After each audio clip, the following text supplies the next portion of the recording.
அனைவருக்கும் மாலை வணக்கம். இன்றைய மைண்ட் யுவர் மைண்ட் நிகழ்ச்சிக்கு உங்களை வரவேற்பதில் மகிழ்ச்சி கொள்கிறேன். அனைவரையும் அன்புடன் வரவேற்கிறேன். இன்றைக்கு நம்முடைய நிகழ்ச்சி 876 மைண்ட் யுவர் மைண்ட் கடந்த 3 வருடங்களுக்கு மேல நடந்துட்டு வருது. ஒவ்வொரு நாளும் ஒவ்வொரு ஸ்பீக்கர் வெவ்வேறு தலைப்புகள்ல. இன்றைக்கு நம்முடைய இணைந்திருப்பவர் விஞ்ஞானி முனைவர் சசிகுமார் அவர்கள் வந்துருக்காங்க. இஸ்ரோல இருந்து விக்ரம் சாராபாய் விண்வெளி ஆராய்ச்சி மையம் திருவனந்தபுரம் அங்கிருந்து இணைஞ்சிருக்காங்க. சார் இன்னைக்கு வித்தியாசமான சப்ஜெக்ட். நார்மலா இஸ்ரோ சயின்டிஸ்ட் எல்லாம் வந்தாங்கன்னா நமக்கு ஸ்பேஸ் சயின்ஸ் பத்தி தான் நம்ம நிறைய தெரிஞ்சுக்குவோம். இன்றைக்கு ஒரு வித்தியாசமான சப்ஜெக்ட் கொடுத்துருக்குறாங்க. சமையலறை அறிவியல். சமையலறையில அறிவியலா அப்படின்ற கேள்வி வருது எல்லாருக்குமே. இது முக்கியமா தெரிஞ்சுக்க வேண்டிய செய்தி தான். நம்மளை சுத்தி என்னெல்லாம் அறிவியல் இருக்குது, நாம எவ்வளவு அளவுக்கு அறிவியலோட இன்வால்வ் ஆகிருக்கோம், பல செய்திகள் நம்ம தெரிஞ்சுக்க வேண்டிய செய்தியா இருந்தது. தலைப்பு சொன்னவனே எனக்கு பிடிச்சிருக்குது, உடனே சார் பேசிடுங்க சார் அப்படின்னு சொல்லிட்டேன். இதை பத்தி புத்தகமும் எழுதியிருக்காங்க சாரு. பல புத்தகங்கள் எழுதியிருக்காங்க சார். அந்த அவரோட புத்தகங்கள் லிஸ்ட்லாம் என்கிட்ட கொடுத்துருக்காங்க. அதை உங்களுக்கு நான் கொடுக்குறேன். தேவைப்பட்டதுன்னா கேட்டு வாங்கிக்கலாம் உங்களுக்கு. சார் சயின்டிஸ்ட் இன்ஜினியரா இருக்காங்க விக்ரம் சாராபாயில. சொல்லிட்டேன் நான் உங்களுக்கு. Working as a quality assurance engineer for launching vehicle தெரியும் நமக்கு. ஸோ அந்த லான்ச்சிங் வெஹிக்கிள் குவாலிட்டி இன்ஜினியரிங்கா இருக்காங்க. நிறைய அவார்ட்ஸ் வாங்கியிருக்காங்க. டாக்டரேட் முடிச்சிருக்காங்க. Best outcoming student master of engineering 2004 வாங்கியிருக்காங்க. Young scientist award from department of ஸ்பேஸ்ல 2011 வாங்கியிருக்காங்க. Team excellence award for development of near net shaped ablative components 2015 innovative students project அவார்ட்ஸ்லாம் வாங்கியிருக்காங்க. நிறைய ட்ரைனிங் கொடுக்குறாங்க. இஸ்ரோ பற்றி மற்ற ட்ரைனிங்ஸ்லாம் ஸ்கூல்ஸ் காலேஜஸ்லாம் போய் நிறைய ட்ரைனிங்ஸ் கொடுக்குறாங்க. ஸோ அந்த மாதிரி பல விஷயங்கள் வச்சிருக்கு சார்கிட்ட இருக்கு. அவரை பற்றி ஒரு சின்ன குறிப்பு தான் கொடுத்தேன் நான் இன்னைக்கு. சார் நம்ம லிங்க் மைண்ட் யுவர் மைண்ட் லிங்க்ல நம்ம கொடுத்துருப்பேன். ஆக்சுவலா இன்டர்நேஷனல் ஸ்பேஸ் ஸ்டேஷன் பத்தி ஒரு அருமையான ஸ்பீச் கொடுத்துருந்தாங்க. அந்த ஸ்பீச் ஒரு எளிமையான தமிழ்ல எப்படி அழகா விளக்க முடியும் தமிழ்ல அப்படின்ற மாதிரி ரொம்ப அழகா கொடுத்துருந்தாங்க. நான் அந்த ஸ்பீச் முழுவதுமே பார்த்தேன். நான் நல்ல தமிழ்லயும் இருந்தது மட்டும் இல்லாத நிறைய தகவல்கள், ஸ்பேஸ் ஸ்டேஷன் பத்தி தெரியாத தகவல்கள், என்ன சேலஞ்ச் இருந்தது, நிறைய சேலஞ்ச் பத்தி எல்லாம் சொல்லியிருக்காங்க. நம்ம குரூப்ல இருக்கிறவங்க பார்க்கலாம், இல்லாதவங்க நம்ம கேட்டு வாங்கிக்கலாம். சார் அறிமுகப்படுத்துறது பிரேமா மேடம் தான் அறிமுகப்படுத்துறாங்க. அது இன்னொரு தளத்துல பேசியிருக்கிறப்ப நல்லா பேசினாங்க சார், நம்ம கூடுவோம் தளத்துல அப்படின்னு சொல்லிட்டு நம்ம பிரேமா மேடம் அறிமுகப்படுத்துறாங்க. அதுக்கப்புறம் நம்பர் கொடுத்தவனையும் நான் சார்கிட்ட பேசி அப்பாயின்மெண்ட் வாங்கி இன்னைக்கு ஃபிக்ஸ் பண்ணிட்டேன். இன்றைக்கு இணைஞ்சிருக்காங்க. கேட்போம் அவரோட ஸ்பீச். சமையலறை அறிவியல் என்னன்றது பார்ப்போம். இந்த மேடை டாக்டர் சசிகுமார் அவர்களுக்காக. சார், நீங்க உங்க உரையை ஆரம்பிங்க. ஸ்கிரீன் ஷேர் பண்ணிக்கிறேன் சார். பண்ணிங்க சார்.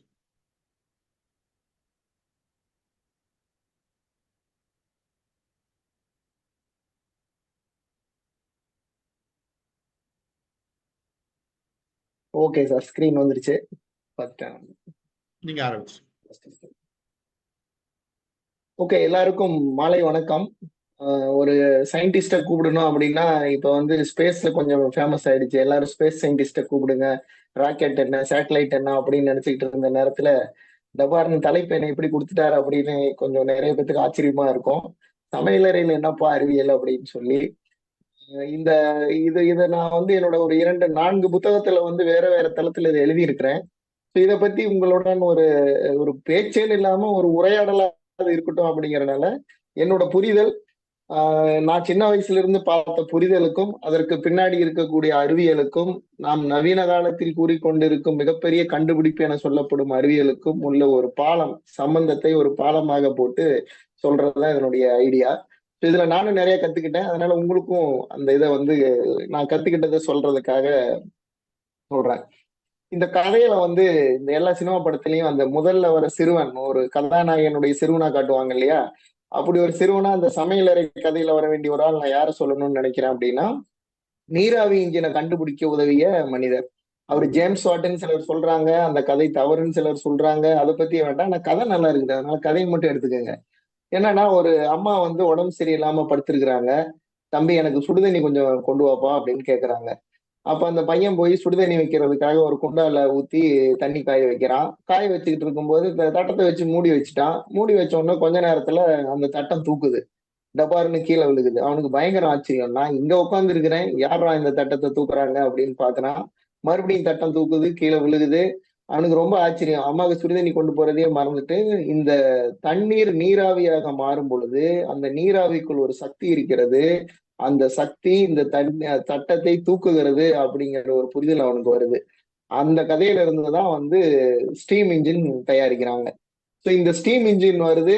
ஸ்டீம் இன்ஜின் வந்ததுக்கு அப்புறம் தான் வந்து சுரங்கத்துல அடியில இருந்து மேல கொண்டுட்டு மக்கள் இழுத்து குதிரை வண்டியை வச்சு மக்கள் இழுத்துட்டு வந்ததை வந்து ஸ்டீம் இன்ஜினை வச்சு ஆரம்பிக்கிறாங்க. அதையவே ஒண்ணா போடுறாங்க. அப்புறம் தான் பின்னாடி ட்ரெயின்லாம் வருது. இந்த ஸ்டீமை தான் நம்ம வந்து சமையலுக்கு பயன்படுத்துறோம். பின்னாடி நான் சொல்லுவேன். சமையல்ல வந்து பல விதமான குக்கிங் மெத்தட்ல நம்ம வந்து இந்த ஆவியை கொண்டு வேக வைக்கக்கூடிய பொருள். நம்ம அதுல பெரிய ஆளுங்க இல்லையா? இட்லி எப்ப போட்டாலும் போடுப்பா இட்லி அப்படின்னு சொல்லி. கொழுக்கட்டையா இருக்கட்டும், அப்புறம் வந்து இடியாப்பம் இந்த மாதிரி நிறைய கதை இருக்குது.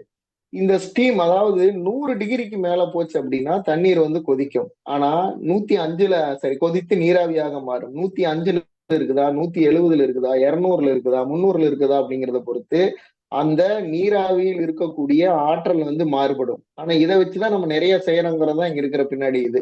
இப்ப வந்து அந்த காலத்துல சரவண பவன் ஹோட்டல் முதலாளி வந்து டெல்லியில ஒரு எக்ஸிபிஷன் போட்டிருந்தாங்க. எப்படி வந்து ஸ்டீம்ல இட்லி சுடுறாங்க அப்படிங்கிறதுக்கான ஒரு மிஷின். ஒரு 80களுக்கு முன்பு நான் கேள்விப்பட்டேன் கதைப்படி. அவர் போய் பாக்குறாரு. பார்த்தங்காட்டி அதை எக்ஸ்பிளைன் பண்ற ஆள் வந்து சொல்றாரு, என்னங்க இது அப்படின் போது அவர் சொல்லவே இல்லை. இன்னும் மஞ்ச பைய வச்சுக்கிட்டு கையில வேட்டியை கட்டிட்டு இவர் நிக்கிறாரு. இந்த ஆள் எங்கேயா வாங்க போறாரு அப்படின்னு சொல்லிட்டு அவர் பார்த்தங்காட்டி நல்லா இருக்க எவ்வளவு 5 லட்சமோ 6 லட்சமோ சொன்னோம். உடனே ஒரே செட்டில்மெண்ட்ல கொடுத்து வாங்கிட்டு வந்தாரு அப்படின்னு. இப்ப நீங்க நவீன கல்யாணத்துல போனீங்கன்னா அந்த குக்கு சொல்லுவாரு, சார் பந்தியில எத்தனை பேர் வந்திருக்கிறாங்கன்னு சொல்லுங்க, 3 நிமிஷத்துல இட்லி இறக்குறேன் அப்படிம்பாரு. நம்ம வீட்டுல 30 நிமிஷம் ஆகுது, எப்படா பந்தியில 3 நிமிஷம் இறக்குறாங்கன்னு யோசிச்சு பார்த்திருக்கிறீங்களா? அங்க என்னன்னா உங்க வீட்டுல இட்லி தட்டத்துல ஒரு கிளாஸ் தண்ணி ஊத்தி கொஞ்சமா ஸ்டவ்ல எரியிற ஸ்டீம்ல இருக்கிற சத்தியை விட அங்க பின்னாடி ஒரு 10 சிலிண்டரை ஒன்னா கனெக்ட் பண்ணி ஆல்ரெடி ஸ்டீமை ரெடி பண்ணி ஒரு பயங்கரமான சூடான ஸ்டீம் கையில இருக்கும். அதை வச்சு டக்கு டக்குன்னு குக்கிங்க முடிச்சிருவாங்க. இதை விட உங்களுக்கு என்ன அப்படின்னா, இப்ப நீங்க கரண்ட் தயாரிக்கணும் அப்படின்னா ஒரு பொருளை வந்து சுத்த வைக்கிறோம். நம்ம வந்து சுத்த வைக்கிறதுக்கு ஒரு ஆற்றல் வேணும். இப்ப அனல் மின் நிலையம், அணு மின் நிலையம் எதை வேணாலும் எடுத்துக்கோங்க. தண்ணியா இருந்தா தண்ணியவே வச்சு அந்த நிலையாற்றலை வச்சு சுத்த வைக்கிறோம்.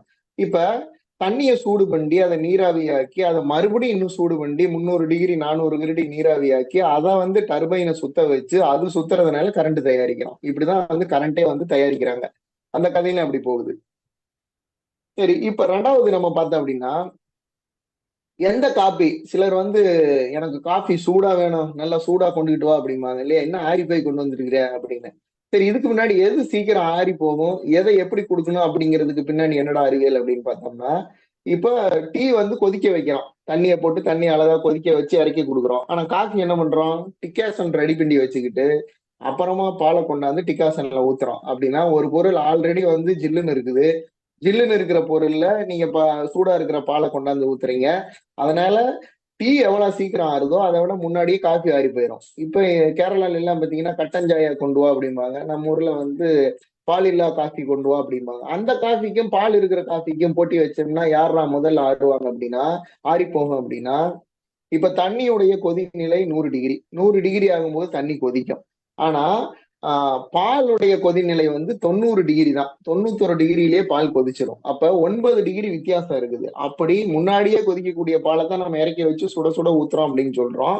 அப்படி ஊத்துறதுனால என்ன ஆகுது அப்படின்னா, ஒரு கட்டன் காஃபின்னு சொல்லக்கூடிய காஃபி வந்து ரொம்ப நேரம் ஆகி தான் ஆறி போகும். ஆனா இந்த பால் காஃபி சீக்கிரம் ஆறி போயிடும். பால் டீன்னு வச்சுக்கோங்க, காஃபி அதை விட சீக்கிரம் ஆறிடும். அப்ப இதுதான் கணக்கு. அப்ப சூடா குடிக்கிற ஆளுக்கு என்ன பண்ணும், கம்மியா குடிக்கிற ஆளுக்கு என்ன பண்ணுங்கிற அறிவியல் இதுக்கு பின்னாடி இருக்குது.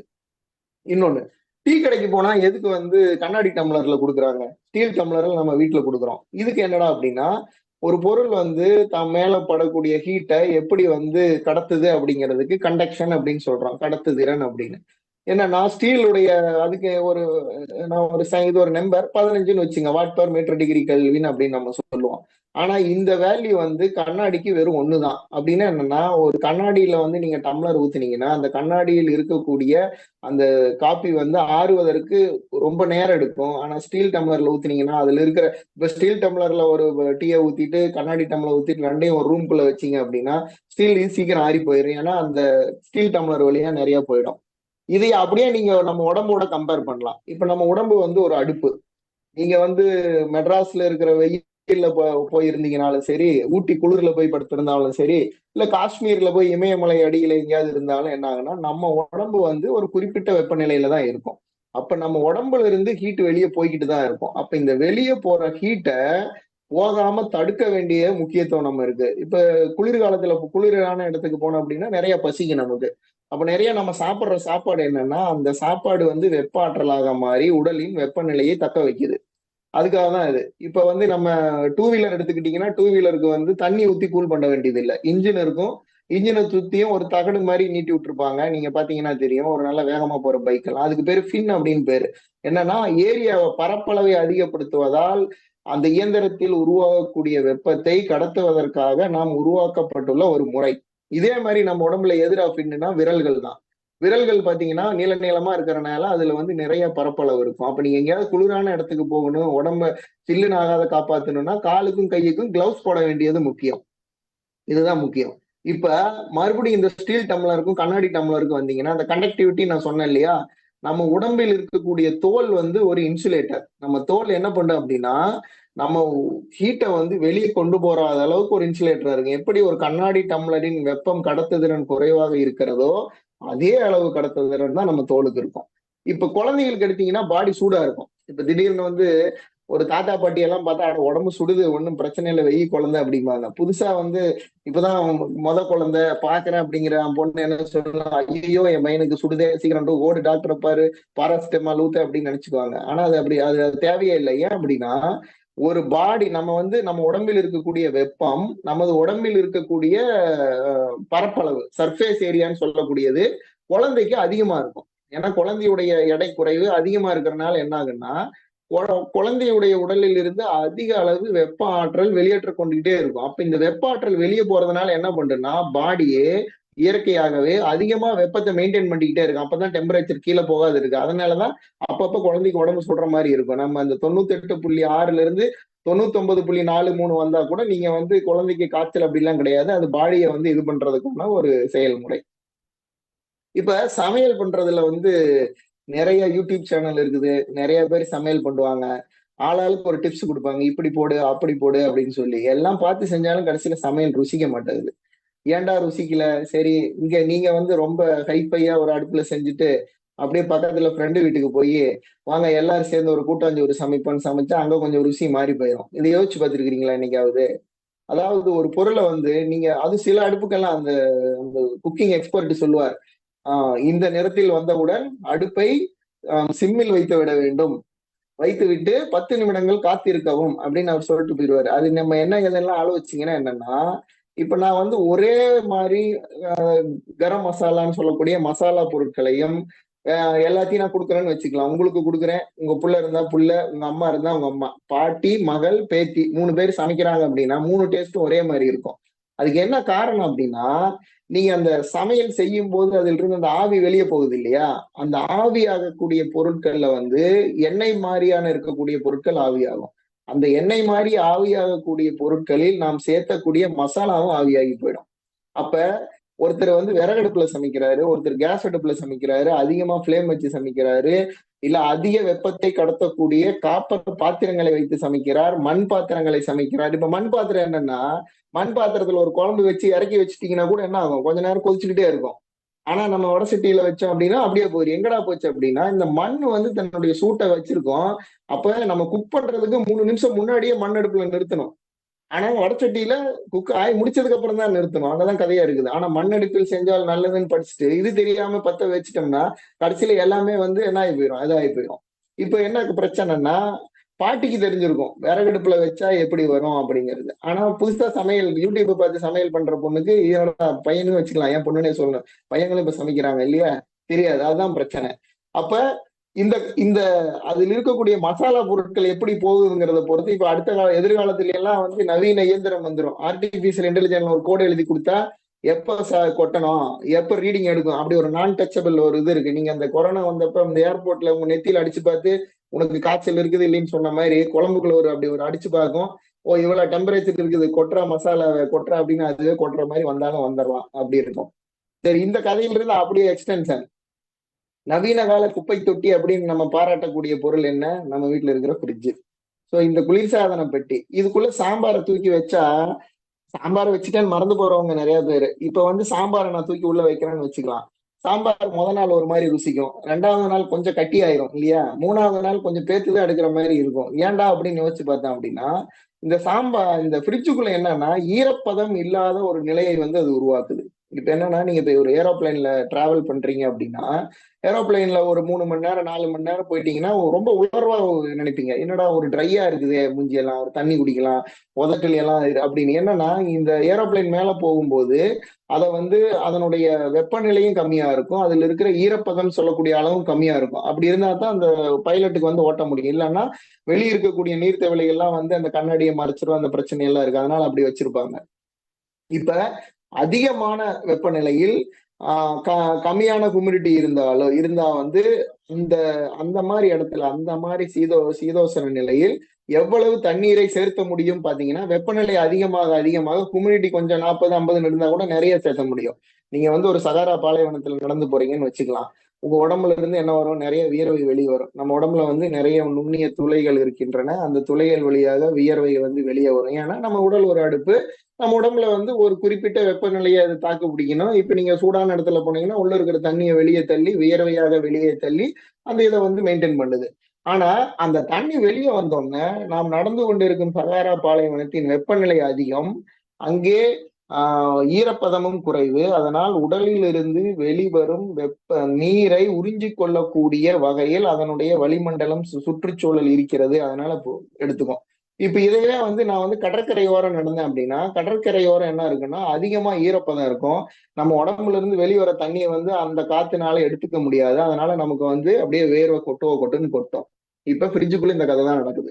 ஃப்ரிட்ஜுக்குள்ள என்ன பண்ணிட்டோம், ரொம்ப கம்மியான டெம்பரேச்சர்ல கம்மியான ஹுமிடிட்டியை போட்டு வச்சுட்டேன். அதுக்குள்ள போட்டோம்னா என்ன பண்றேன்னா அதுல இருக்கிற ஈரப்பதத்தை எல்லாம் வெளியே எடுக்கும். ஒரு பொருள் கெட்டு போறதுக்கு காரணம் என்னன்னா அதுக்குள்ள இருக்கிற ஈரப்பதம். அப்ப ஸ்லோவா தண்ணியை வெளியே எடுக்கும் போது என்ன ஆகுன்னா உங்க பிஸ்கட் அப்படியே கிறிஸ்பியா இருக்கும். ஆஹா, இப்போ ஒரு பிஸ்கட்டை தூக்கி வெளியே போட்டுட்டீங்கன்னா காத்துல இருக்கிற தண்ணி எல்லாம் போனங்காட்டி அதை நொதன்னு போயிடும்.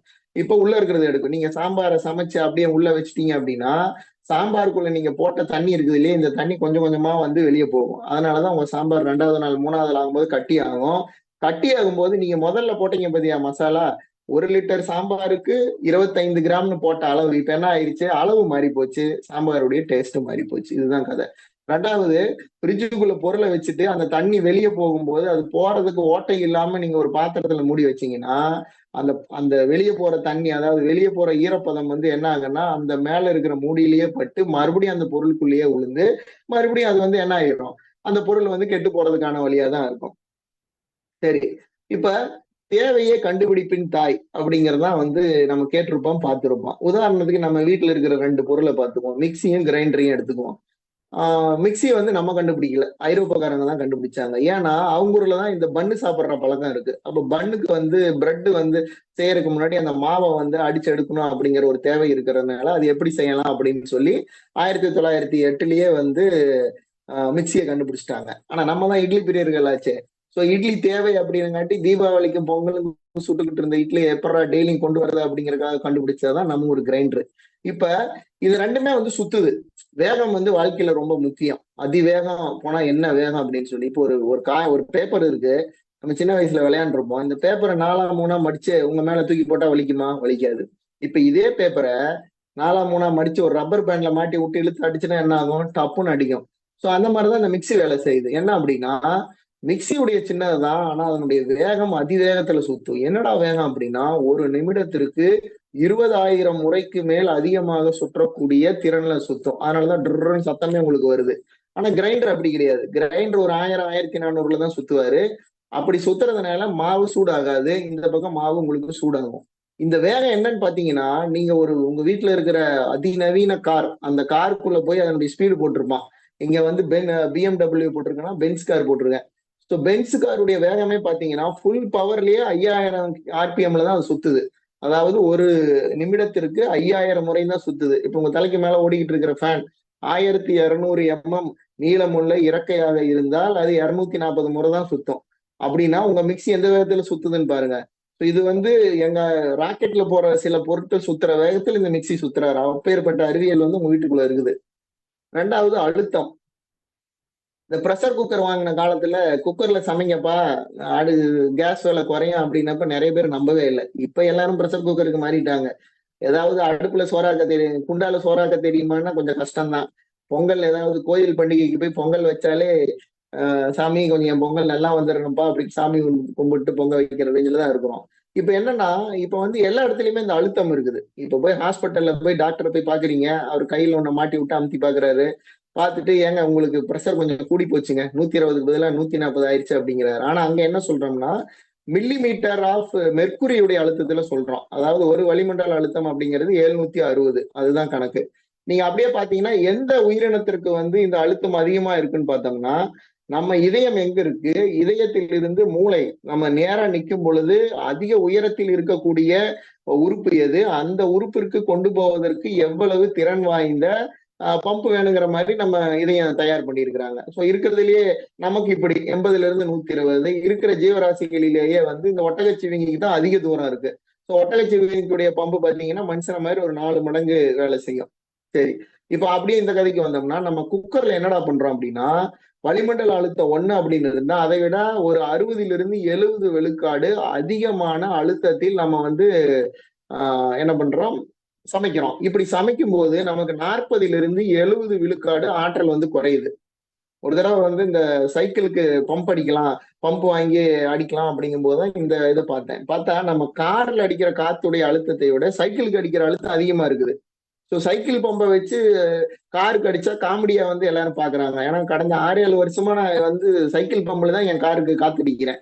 ஏன்னா அது ஈஸி, சைக்கிளுக்கு அடிக்கிறது தான் கஷ்டம். ஏன்னா சைக்கிளுடைய அழுத்தம் பாத்தீங்கன்னா 2ல இருந்து 4 பாரு, காருக்கு 1.25ல இருந்து 2.5 பாரு தான் இருக்கும். நீங்க போய் கடையில போய் அடிச்சீங்க அப்படின்னா அந்த 25 அடி 36 அடிம்பாங்க, அதெல்லாம் பிஎஸ்ஐ. அந்த பிஎஸ்ஐ அப்படியே நீங்க வந்து ப்ரெஷருக்கு மாத்தினீங்கன்னா இவ்வளவுதான் இருக்கும்.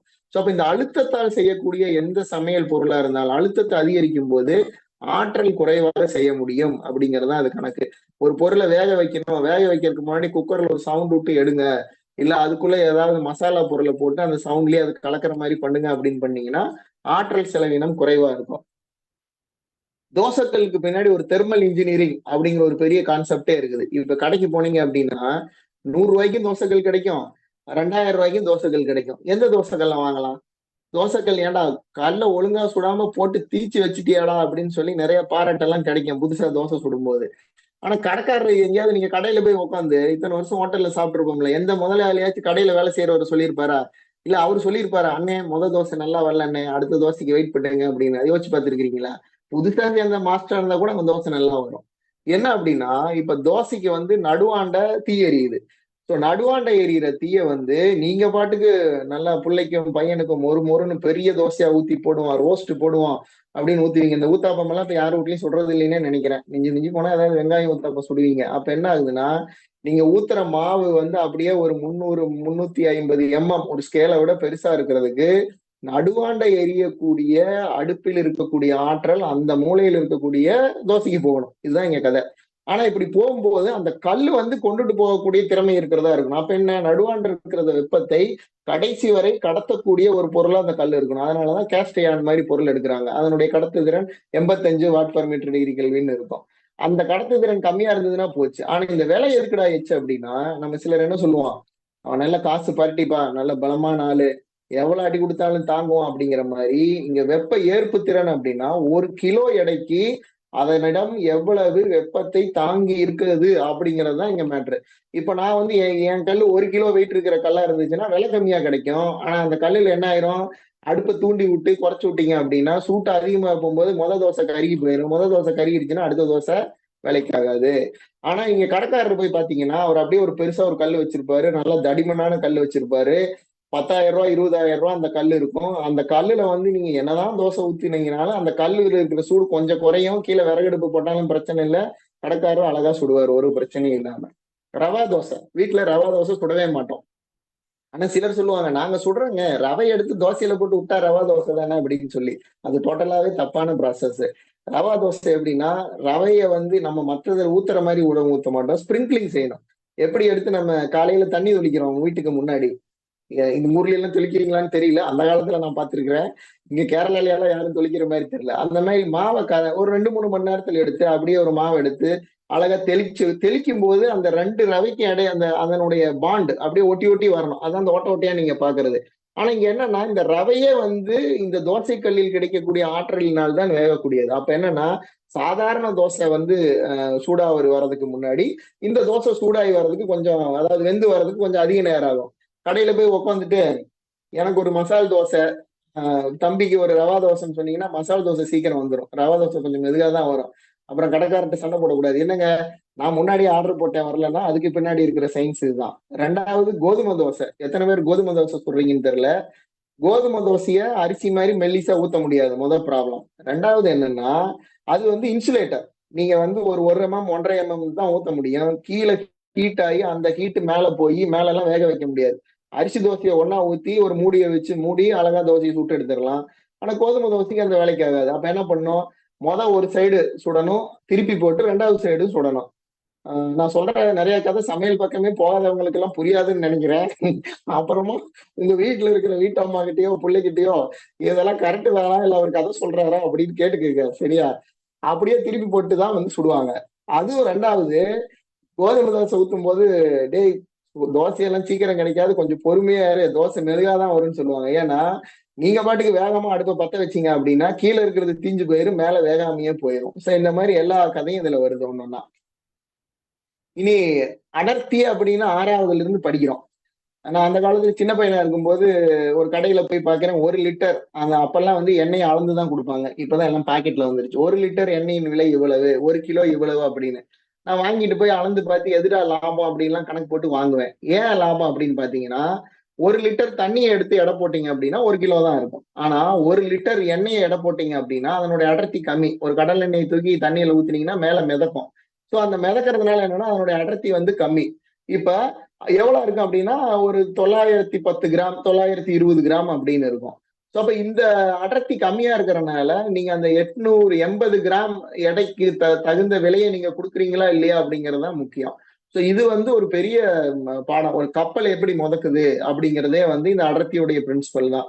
நான் ஒரு ஷேப் ரெடி பண்றேன், அந்த ஷேப் அந்த வடிவத்தில் இருக்கிறதுனால என்னால மிதக்க முடியுது அப்படிங்கிறத நம்ம வந்து பாக்குறோம்.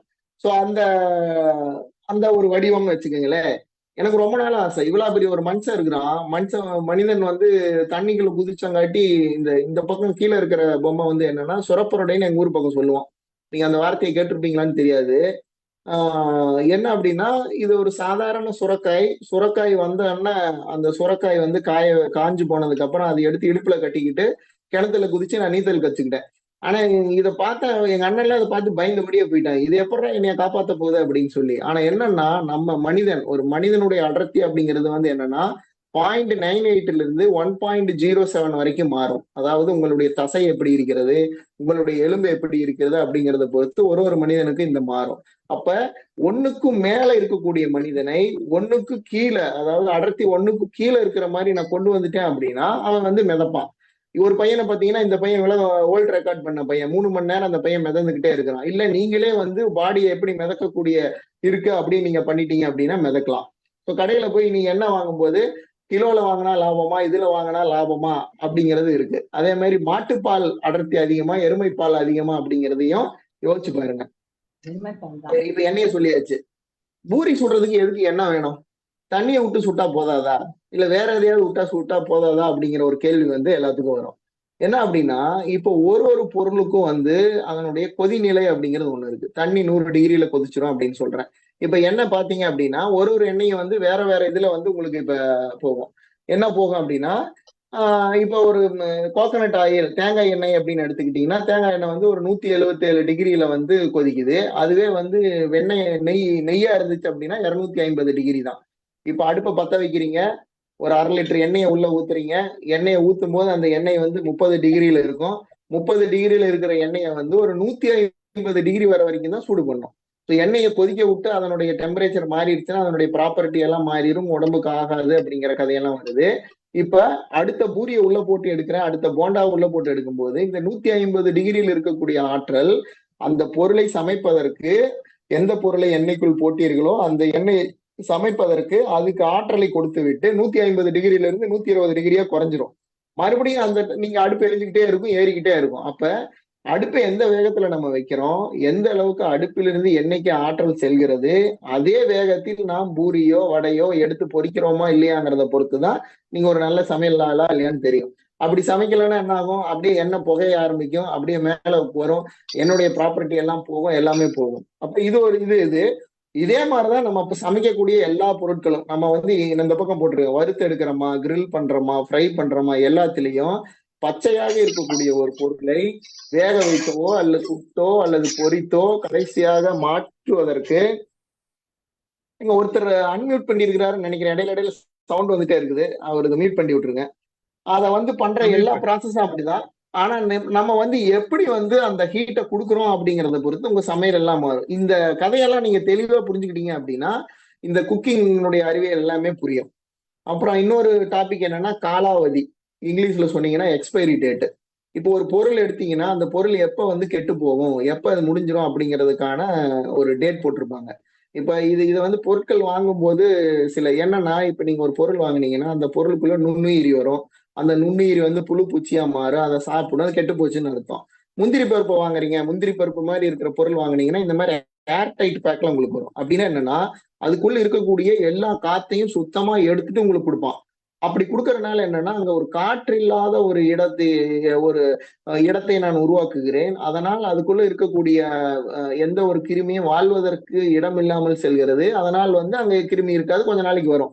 இது ஒரு விதமான பேக்கிங். ஆனா இப்ப லேஸ் பாக்கெட் இருக்குது. லேஸ வந்து நான் அந்த மாதிரி உறிஞ்சினா என்ன ஆயிரும், நானே கஷ்டம் எல்லாம் பட்டு அப்படியே 2 ஷேப்லயும் ஸ்பெரிக்கல்னு சொல்லுவோம் நாங்க. இப்படியும், அதாவது இப்ப நீங்க ஒரு கேலண்டர் இருக்குதுன்னு வச்சுக்கலாம்.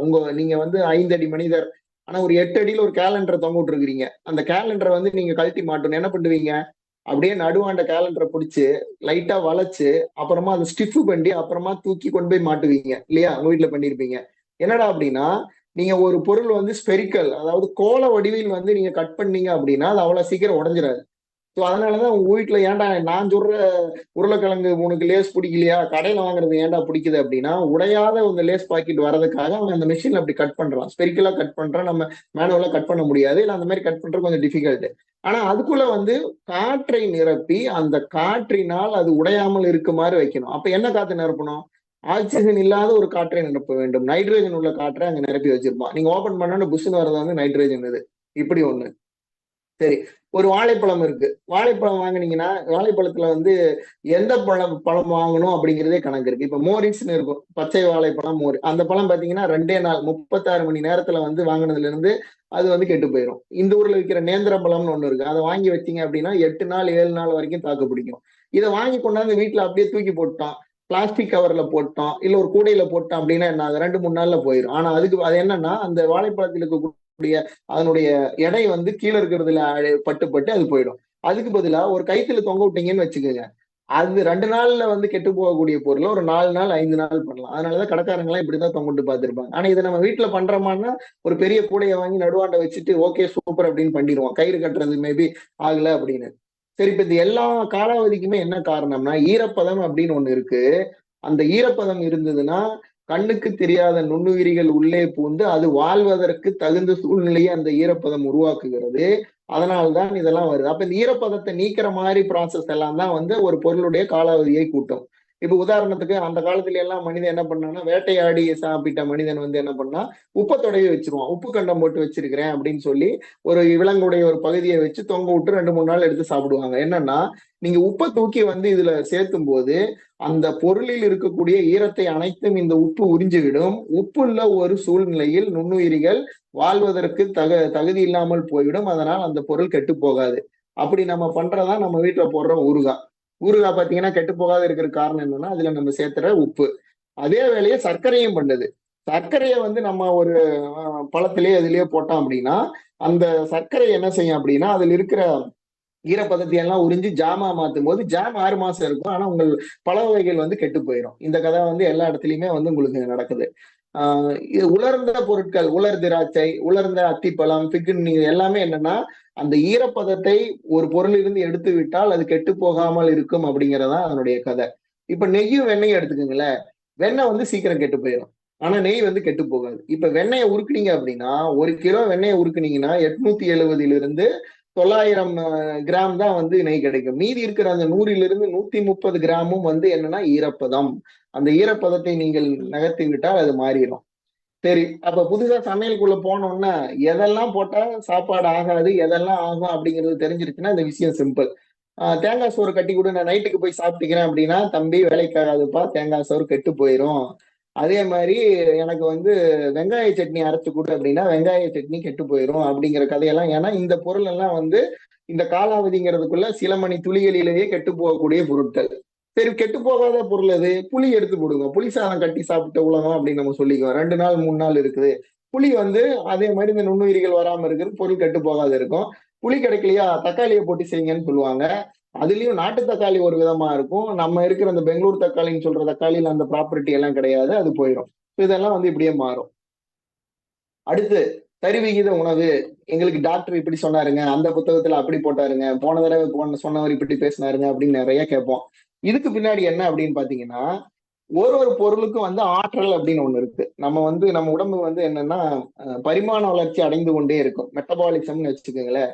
ஒண்ணுமே செய்யல, காலையில இருந்து பொழுதா வரைக்கும் உட்காந்து நான் டிவி பார்த்துக்கிட்டே இருந்தாலும் பசிக்கும். பொங்கல்ல என்னதான் செய்யணும், உட்காந்து டிவி பார்த்துக்கிட்டே இருக்குன்னா சாப்பாடு சாப்பாடுன்னு சொல்றாங்கன்னு எல்லாரும் கேட்பாங்க. நீங்க என்னதான் ஓடி ஆடி உழைச்சீங்கனாலும் உங்களுக்கு வந்து அந்த ஆற்றல் தேவை. நம்பர்ல சொன்னோம்னா 1400 கிலோரி சும்மா உட்காந்துருந்தாலும் தேவைப்படும். பயங்கரமா வேலை செஞ்சாலும் 3000 கிலோரி வந்து கிலோ கலோரி தேவைப்படும். இப்போ ஒரு ஒரு பொருள் நீங்க வாங்குனீங்கனாலும் ஒரு 100 கிராம்ல எவ்வளவு ஆற்றல் இருக்குது அப்படின்னு அந்த கணக்கு எழுதியிருப்பாங்க. உதாரணத்துக்கு இந்த கார்போஹைட்ரேட், புரோட்டீன் இந்த மாதிரி பொருள் எல்லாம் பாத்தீங்கன்னா ஆற்றல் ரொம்ப கம்மியா இருக்கும். ஆனா கொழுப்பு பொருட்கள் வந்து ஆற்றல் அதிகமா இருக்கும். இப்ப நீங்க டாக்டர் கிட்ட போய் சொல்லும்போது டாக்டர் சொல்லுவாரு, நல்லா பழம் வகைகள் சாப்பிடுங்க, உடம்பு குறையுங்க அப்படின்னு சொல்லுவாரு. அது ஏன்டா அப்படி சொல்றாரு அப்படின்னா, நீங்க இப்ப காலையில ஒரு இட்லி இட்லி எடுத்துக்கோங்களேன். நல்லா வயிறு நம்ப இட்லி சாப்பிட்டாலும் மதியம் பசிக்கும். அதுவே வந்து ஏதாவது இன்னைக்கு ஒரு ஸ்வீட் கொடுக்குறாங்க, நல்ல ஃபங்க்ஷன், ஒரு கட்டு கட்டிட்டோம் அப்படின்னா மதியம் பசிக்கவே பசிக்காது. ஏன் அப்படின்னா இந்த கொழுப்பு பொருள் இருக்கக்கூடிய ஆற்றல் வந்து கார்போஹைட்ரேட்ல இருக்கிற மாதிரி 2 மடங்கு. இப்ப உதாரணத்துக்கு எடுத்தீங்கன்னா இட்லி 1 கிலோ இட்லியில இருக்கிற ஆற்றல் வந்து 1350 கிலோ கலோரி தான். அதே 1 கிலோ வெண்ணெயில இருக்கிறது வந்து 8000, கிட்டத்தட்ட 5 மடங்கு அதிகம். ஒரு சாக்லேட்டை சாப்பிடும்போது அவ்வளவு ஆற்றல் உங்களுக்கு கிடைக்கும். இப்ப டாக்டர் பனானா சாப்பிடுங்க, இல்ல ஏதாவது பழ வகைகள் சாப்பிடுங்கன்னா நீங்க 1 கிலோ வாழைப்பழம் சாப்பிட்டா கூட 890 கிலோ கலோரி தான் கிடைக்கும். நம்ம வயிற்றுக்குன்னு ஒரு கெப்பாசிட்டி இருக்கு இல்லையா? ஒரு குழந்தை பிறந்தங்காட்டி அதனுடைய கெப்பாசிட்டி 30 ml. கொஞ்சம் இளம் வளர் பருவத்துல 1 லிட்டர்னு வச்சுக்கலாம். சிலர் சாப்பிட்டு சாப்பிட்டு வயிற்ற பெருசு பண்ணிட்டாங்கன்னா 1.5. எப்படி அது ஃபில் ஆயிடுச்சு அப்படின்னா இந்த பொருள் ஜீரணமாயி மறுபடியும் பசிக்கும். ஸோ நம்ம உணவு பழக்கத்திலேயே அதிக எடை, குறைந்த ஆற்றல் கொடுக்கக்கூடிய பொருட்கள் அப்படின்னு நம்ம சாப்பிடும்போது என்ன ஆகும், அடுத்த வேளை பசிக்கும், நம்ம தேவையில்லாத உடலுக்கு போறதெல்லாம் போகாது. அப்ப இதுதான் வந்து இந்த சைக்கிள். இதுதான் டாக்டர் சொல்றதுக்கு பின்னாடி இருக்கிற அறிவியல். சில பறவைகள் வந்து வலசை அப்படின்னு பல 1000 கிலோமீட்டர் தொலைவு வந்து பறக்க ஆரம்பிக்கும். அது உதாரணத்துக்கு இங்க ஒரு படம் போட்டிருக்கு. இந்த பறவை என்ன செய்யும் அப்படின்னா ஒரு 7 நாள் விடாம பறக்கும். 10,000 கிலோமீட்டர் பறக்கும். அப்ப 7 நாள் சாப்பாட்டுக்கெல்லாம் இடையில நிக்காது. எப்படி நம்ம போகும்போது கட்டிச்சோறு கட்டிட்டு போற மாதிரி, இல்ல ட்ரெயின்ல ஏறும்போது பிரெட் எல்லாம் வாங்கிட்டு போற மாதிரி என்ன பண்றோம் அப்படின்னா கொழுப்பு சத்து அதிகமாக இருக்கக்கூடிய கொட்டைகள், விதைகள் அதையெல்லாம் வந்து தேடி தேடி சாப்பிடும். 300 கிராம் எடை இருக்கக்கூடிய இந்த பறவை 600 கிராம் எடை இருக்கிற அளவுக்கு அந்த பூச்சி புழுவெல்லாம் சாப்பிட்டு இடம் பார்த்துரும். 7 நாள் நிக்காத பறக்கும். அங்க போய் இறங்கும் போது மறுபடியும் 300 கிராம் எடைக்கு அது வந்து மாறிடும். இப்படிதான் வந்து இது போகுது. அடுத்து நீங்க மனிதனுக்கு ஒரு வயிறு, கோழிக்கு வந்து பல்லே கிடையாது, மாட்டுக்கு 4 வயிறு. இது நீங்க ஏன்னா ஒன்னொன்னும் அதனுடைய இதுல இருக்கு. மனிதன் வந்து ஒரு தடவை வாயில போட்டு வயிற்றுக்குள்ள போயிடுச்சுன்னா ஒன்றும் போகாது. கோழி வந்து என்ன பண்ணுன்னா பல்லுக்கு வேலையே கிடையாது.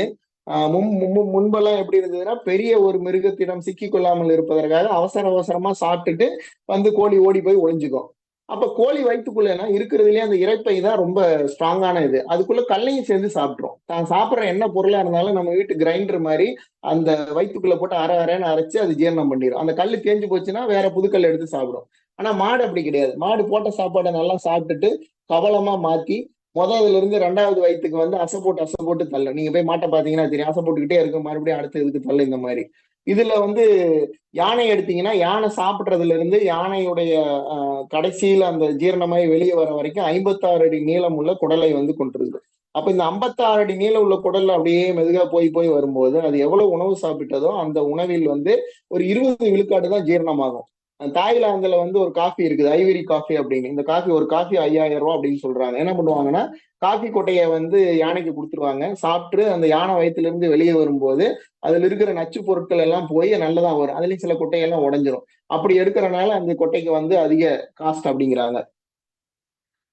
ஒரு வரைக்கும் அப்படியே கொஞ்சம் நிறைய தான் நான் சொல்லியிருப்பேன். நீங்க இப்படியெல்லாம் கதை இருக்கா அப்படின்னு கேட்டிருப்பீங்க.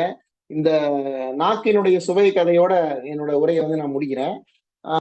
முன்பு காலத்துல எல்லாம் வந்து உப்பு போட்டாதான் வந்து ரொம்ப ருசிக்குது அப்படிங்கறத கண்டுபிடிச்சங்காட்டி உப்புக்கு பயங்கர விலை. அந்த காலத்துல வந்து என்ன பண்ணுவாங்கன்னா, யாராவது வேலை செஞ்சா உப்பு வாங்குற அளவுக்கு சம்பளம் கொடுப்பாங்களாம். அதுதான் வந்து ஏன்டா சேலரி அப்படிங்கிற வார்த்தை வந்தது அப்படின்னா, லத்தீன் மொழியில சேலரியம் அப்படிங்கிற வார்த்தையில இருந்து தான் வந்து சால்ட் அப்படிங்கிற பேரே வந்திருக்குது. ஸோ உப்பு வாங்குற அளவுக்கு நம்ம ஆர்மி ஆளுகளுக்கெல்லாம், ராணுவ வீரர்களுக்கெல்லாம் காசு கொடுங்கப்பா அப்படின்னு சொல்லி. இப்ப ஏன் உப்பு அப்படின்னா, நான் முன்னாடியே போனதுல சொன்ன மாதிரி சலவாயில வந்து சோடியம் இருக்கும். சோ அந்த சோடியம் தான் வந்து நாக்குல வந்து மூளைக்கு வந்து இது வந்து எந்த வகையான இனிப்பு அப்படின்னு. அது மாதிரி நாக்குல வந்து எந்த இடத்துல பட்டுச்சுன்னா அது கசப்பும் இனிக்கும் அப்படிங்கறது கூட நீங்க ஃபீல் பண்ணியிருப்பீங்க. இதுலயே பலவிதமான உப்பு இருக்குது. பாத்தீங்கன்னா மலையாகவே இருக்கிற உப்பை வந்து வெட்டி கொண்டு வந்து இந்து உப்பு அப்படின்னு விற்கிறாங்க. அது 80 ரூபா 90 ரூபா கிலோ விற்கும். சோ இந்த உப்பு வந்து நம்மளுடைய உணவினுடைய டேஸ்ட் என்ன ஏது அப்படிங்கிறது உருவாக்குது. இது எல்லாமே நாக்கு தான். இப்ப ரொம்ப கசப்பா இருந்தா என்ன சொல்லுவோம் குழந்தைகிட்ட, அப்படியே நாக்குல படாத முழுங்கிடுறா அப்படின்னு சொல்றோம்ல. அப்படின்னா என்னன்னா, நாக்கை தாண்டிடுச்சுன்னா அது இனிப்போ சுவையோ ஒண்ணுமே கிடையாது. அவ்வளவுதான், போயிடுச்சு, அந்த மாதிரி கணக்கு. சோ உப்பு வந்து உப்பில்லா பண்டம் குப்பையிலங்கிற மாதிரி நம்ம என்னதான் சமைச்சு என்னதான் பண்ணாலும் இந்த உப்பு வந்து அழகா நம்ம என்ன பொருள் ஏதுங்கிறத உதவுது. நம்ம வந்து என்ன சொல்றது, சுவை பிரியர்கள் அப்படிங்கறனால இந்த உப்பையும் நாக்கையும் வந்து ரொம்ப பெருசா எடுத்துக்கிட்டு, ஆஹா இந்த கடையில் இந்த மாதிரி இருக்கும், இந்த ஊருக்கு வந்தா இதை சாப்பிட்டு விடுவோம், போண்டாவை சாப்பிட்டு விடுவோம் அப்படிங்கிறோம். ஆனா இதுக்கு பின்னாடி இருக்கிற அறிவியலும் இவ்வளவுதான். ஒரு 40 நிமிஷம் ஆயிடுச்சுன்னு நினைக்கிறேன். இதோட என்னோட உரையை வந்து நான் முடிச்சுக்கிறேன். நம்ம கலந்துரையாடலுக்கு போயிடலாம். நான் சொன்ன இந்த கதைகள் எல்லாம் வந்து இந்த 2 புத்தகத்திலையும் அதிகமா இருக்கும். கைக்கரியும் கணிப்பொறிங்கிற புத்தகத்திலையும், நில் கவனி அறிந்துகொள் அப்படிங்கிற இந்த 2 புத்தகத்திலையும். அது இல்லாம விண்வெளி மனிதர்கள் புத்தகத்திலையும் வந்து இது ஒரு 4 மொழியில் இந்த புத்தகம் வந்திருக்கு. விண்வெளிக்கு மனிதர்கள் போகும்போது அந்த உணவு சார்ந்த பிரச்சனைகள் என்ன அப்படிங்கிறத விண்வெளி உணவு அப்படிங்கிற ஒரு டாபிக்ல வந்து நான் எழுதியிருக்கேன். இது என்னுடைய மற்ற புத்தகங்கள். ஜஸ்ட் நான் அப்படி சொல்லிடுறேன். எல்லாமே ராக்கெட்டை பற்றிய புத்தகம், ஒரு ராக்கெட் எப்படி தயாரிக்கிறாங்க, அந்த ராக்கெட்னா என்ன, வாகனம்னா என்ன, ஏவுகணைனா என்ன அப்படிங்கிறது எல்லாத்தையும் இதுல இருக்கும். தரம் அப்படிங்கிற ஒரு வார்த்தை வந்து எப்படி ஜப்பான் அப்படிங்கிற ஒரு நாட்டை மாத்துச்சு. 2ஆம் உலகப் போருக்கு முன்னாடி ஜப்பான் பொருட்கள்னாலே வந்து தரமில்லாத பொருட்கள் அப்படின்னு தான் எல்லாரும் நினைச்சிட்டு இருந்தாங்க. அதுக்கப்புறம் தான் வந்து அது தரமான பொருட்களா மாறுச்சு. சோ அந்த கதை எப்படி உருவாச்சு, எப்படி ஜப்பான் பொருட்கள் வந்து மாறுச்சு, அதனால நமக்கு என்ன பயன், நம்ம வீட்டுல எப்படி பண்ணலாங்கிறத அதுல சொல்லியிருப்போம். இப்போ ஹாஸ்பிட்டலுக்கு போனோம்னா நிறைய எக்ஸ்பெரிமெண்ட் பண்ண சொல்றாங்க இல்லையா. எம்ஆர்ஐ எடுங்க, சிடி ஸ்கேன் எடுங்க, பானையை வாங்கும்போது தட்டி பார்த்து வாங்குங்க, வெண்டைக்காயை உடைக்காத வாங்குங்கன்னு சொல்றோம் இல்லையா. இந்த மாதிரி டெக்னாலஜி எல்லாம் எப்படி இண்டஸ்ட்ரிக்கு உதவுது, எப்படி நம்ம இதுக்கு உதவுது அப்படிங்கிறத வந்து சொல்லக்கூடிய புத்தகங்கள். பிரபஞ்சத்துடைய வரலாறு, இந்த சூரியன் என்ன ஆகும், சூரியன் எப்படி பிறந்தது, பூமிக்கு வந்து எத்தனை வயது இருக்கும், சூரியனை போல வேறொரு சூரியன் இருக்குமா, வேற்று கிரக மனிதர்கள் இருக்கிறார்களா, அண்டம் பேரண்டம் எவ்வளவு பெரியது அப்படிங்கிற கதையெல்லாம் ஆதியும் அந்தமும். இப்ப எங்க பார்த்தாலும் ஆர்டிபிஷியல் இன்டெலிஜென்ஸ் தான் சொல்றாங்க. எதிர்காலத்துல சமையல் வந்து வந்து என்ன சொல்றது, கணிப்பொறி வந்து எடுத்துக்கும். அப்ப இந்த ஆர்டிபிஷியல் இன்டெலிஜென்ட் வந்து யார் ஜெயிக்க போறாங்க, மனிதனா இயந்திரமா அப்படிங்கிற தலைப்புலயும் ஒரு புக் நான் வந்து எழுதியிருக்கிறேன். இவர் வந்து ஒரு மைக்ரோபயாலஜிஸ்ட், நாசால வேலை செய்யறாரு. இவருடைய பயோகிராஃபி நான் வந்து எழுதி கொடுத்துருக்கேன். ஸோ இதுலயும் வந்து நாசா என்ன பண்றாங்க, நுண்ணுயிரி பத்தி நம்ம ஏன் படிக்கணும், இந்த கொரோனா வைரஸ் இந்த மாதிரி கதையெல்லாம் எங்கிருந்து வந்ததுங்கிறது இருக்கும். அவர்கிட்ட கேட்ட கேள்வியிலிருந்து பதில் எல்லாம் வச்சு நுண்ணுயிரிய பத்தி ஒரு புரிதலுக்காக தூணிலும் இருப்பான் துரும்பிலும் இருப்பான் அப்படின்னு ஒரு எழுதியிருக்கும். அப்ப நம்ம நிறைய பேர் நினைச்சுக்கிறோம், நம்ம பாட புத்தகத்திலே வருது ஹைட்ரோகுளோரிக் ஆசிட் வயிற்றுக்குள்ள இருக்கிறதுனாலதான் ஜீரணம் ஆகுது அப்படின்னு நம்ம சொல்லிக்கிறோம். அது மட்டும் இருந்தா போதாது, நம்ம வயிற்றுல 1200க்கும் அதிகமான நுண்ணுயிரிகள் இருக்கு. அந்த நுண்ணுயிரிகளும் சேர்ந்து அதை வந்து ஜீரணம் பண்ணாதான் ஜீரணம். இந்த நுண்ணுயிரி ஏதாவது வேலை செய்யாம போயிடுச்சு, வேற ஏதாவது பாக்டீரியா உள்ள போந்துருச்சுன்னா நீங்க வயிற்று வலிக்குதுன்னு டாக்டருக்கு தான் போக வேண்டியிருக்கும். அதை பத்தின கதைகள்லாம் இதுல வரும். ரயிலை பற்றி, ரயிலுடைய அறிவியல் எப்படி, வானவாசிகள், இப்ப நான் பறவை பத்தி சொன்னேன் இல்லையா, வலசை போகுது. பறவையுடைய உடல் அமைப்பிலிருந்து, இறக்கை அமைப்பிலிருந்து எதற்காக வலசை போகிறது, எப்படி தயார் செய்கிறது, இறகுகள் இறக்கைகளின் வடிவமைப்பு, இது எல்லாமே இந்த புத்தகத்துல இருக்கும். குழந்தைகளுக்கான சின்ன புத்தகங்கள் இது 5. இது 5 வந்து ஆங்கிலத்திலயும் இருக்கு. இது ஒரு மோட்டிவேஷனல் புக்கு.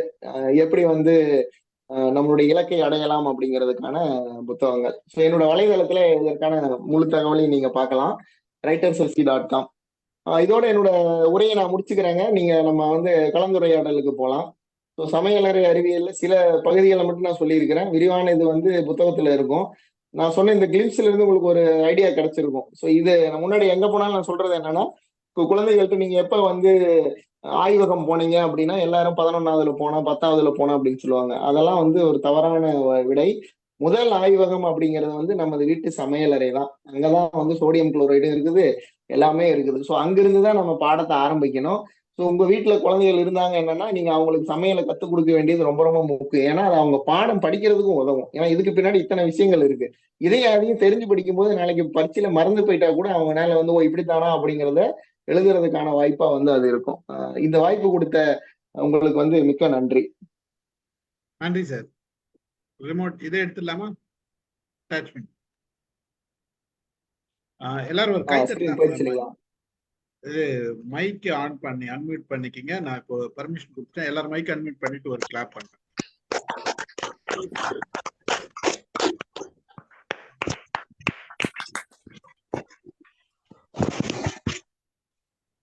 மகிழ்ச்சி. இப்ப எல்லாரையும் சமையலறை போறதா சயின்டிபிக் லேபுக்கு போறோமான்னு யோசிக்க வச்சுட்டீங்க. சமையலறை போன உடனே இப்ப எல்லாருக்குமே வந்து அதாவது முன்னாடி இருந்த மனநிலை இருந்து இப்போ மனநிலை மாறிடும் தோணுது எனக்கு. முழுசா கேட்டாங்கன்னா அதுல வந்து நிறைய செய்திகள் சொல்லியிருக்கீங்க. அதாவது ஒவ்வொரு விஷயமும் சமையல்ல நீங்க என்னெல்லாம் நம்ம எந்தெந்த கோணத்துல இருந்து பார்க்க முடியும் அப்படின்றத சொல்லியிருக்கீங்க. எலக்ட்ரிசிட்டில ஸ்டீம் இன்ஜின்ல ஆரம்பிச்சு அப்படியே வந்து டென்சிட்டி டேஸ்ட் வரைக்கும் வந்திருக்கீங்க. இதை தாண்டி நிறைய இருக்குதுன்னு வேற சொல்லியிருக்கீங்க. நிறைய கேட்கவும் ஆசையா இருக்குது. உங்க புக்கு வாங்கி படிக்கணும்னு தோணுது.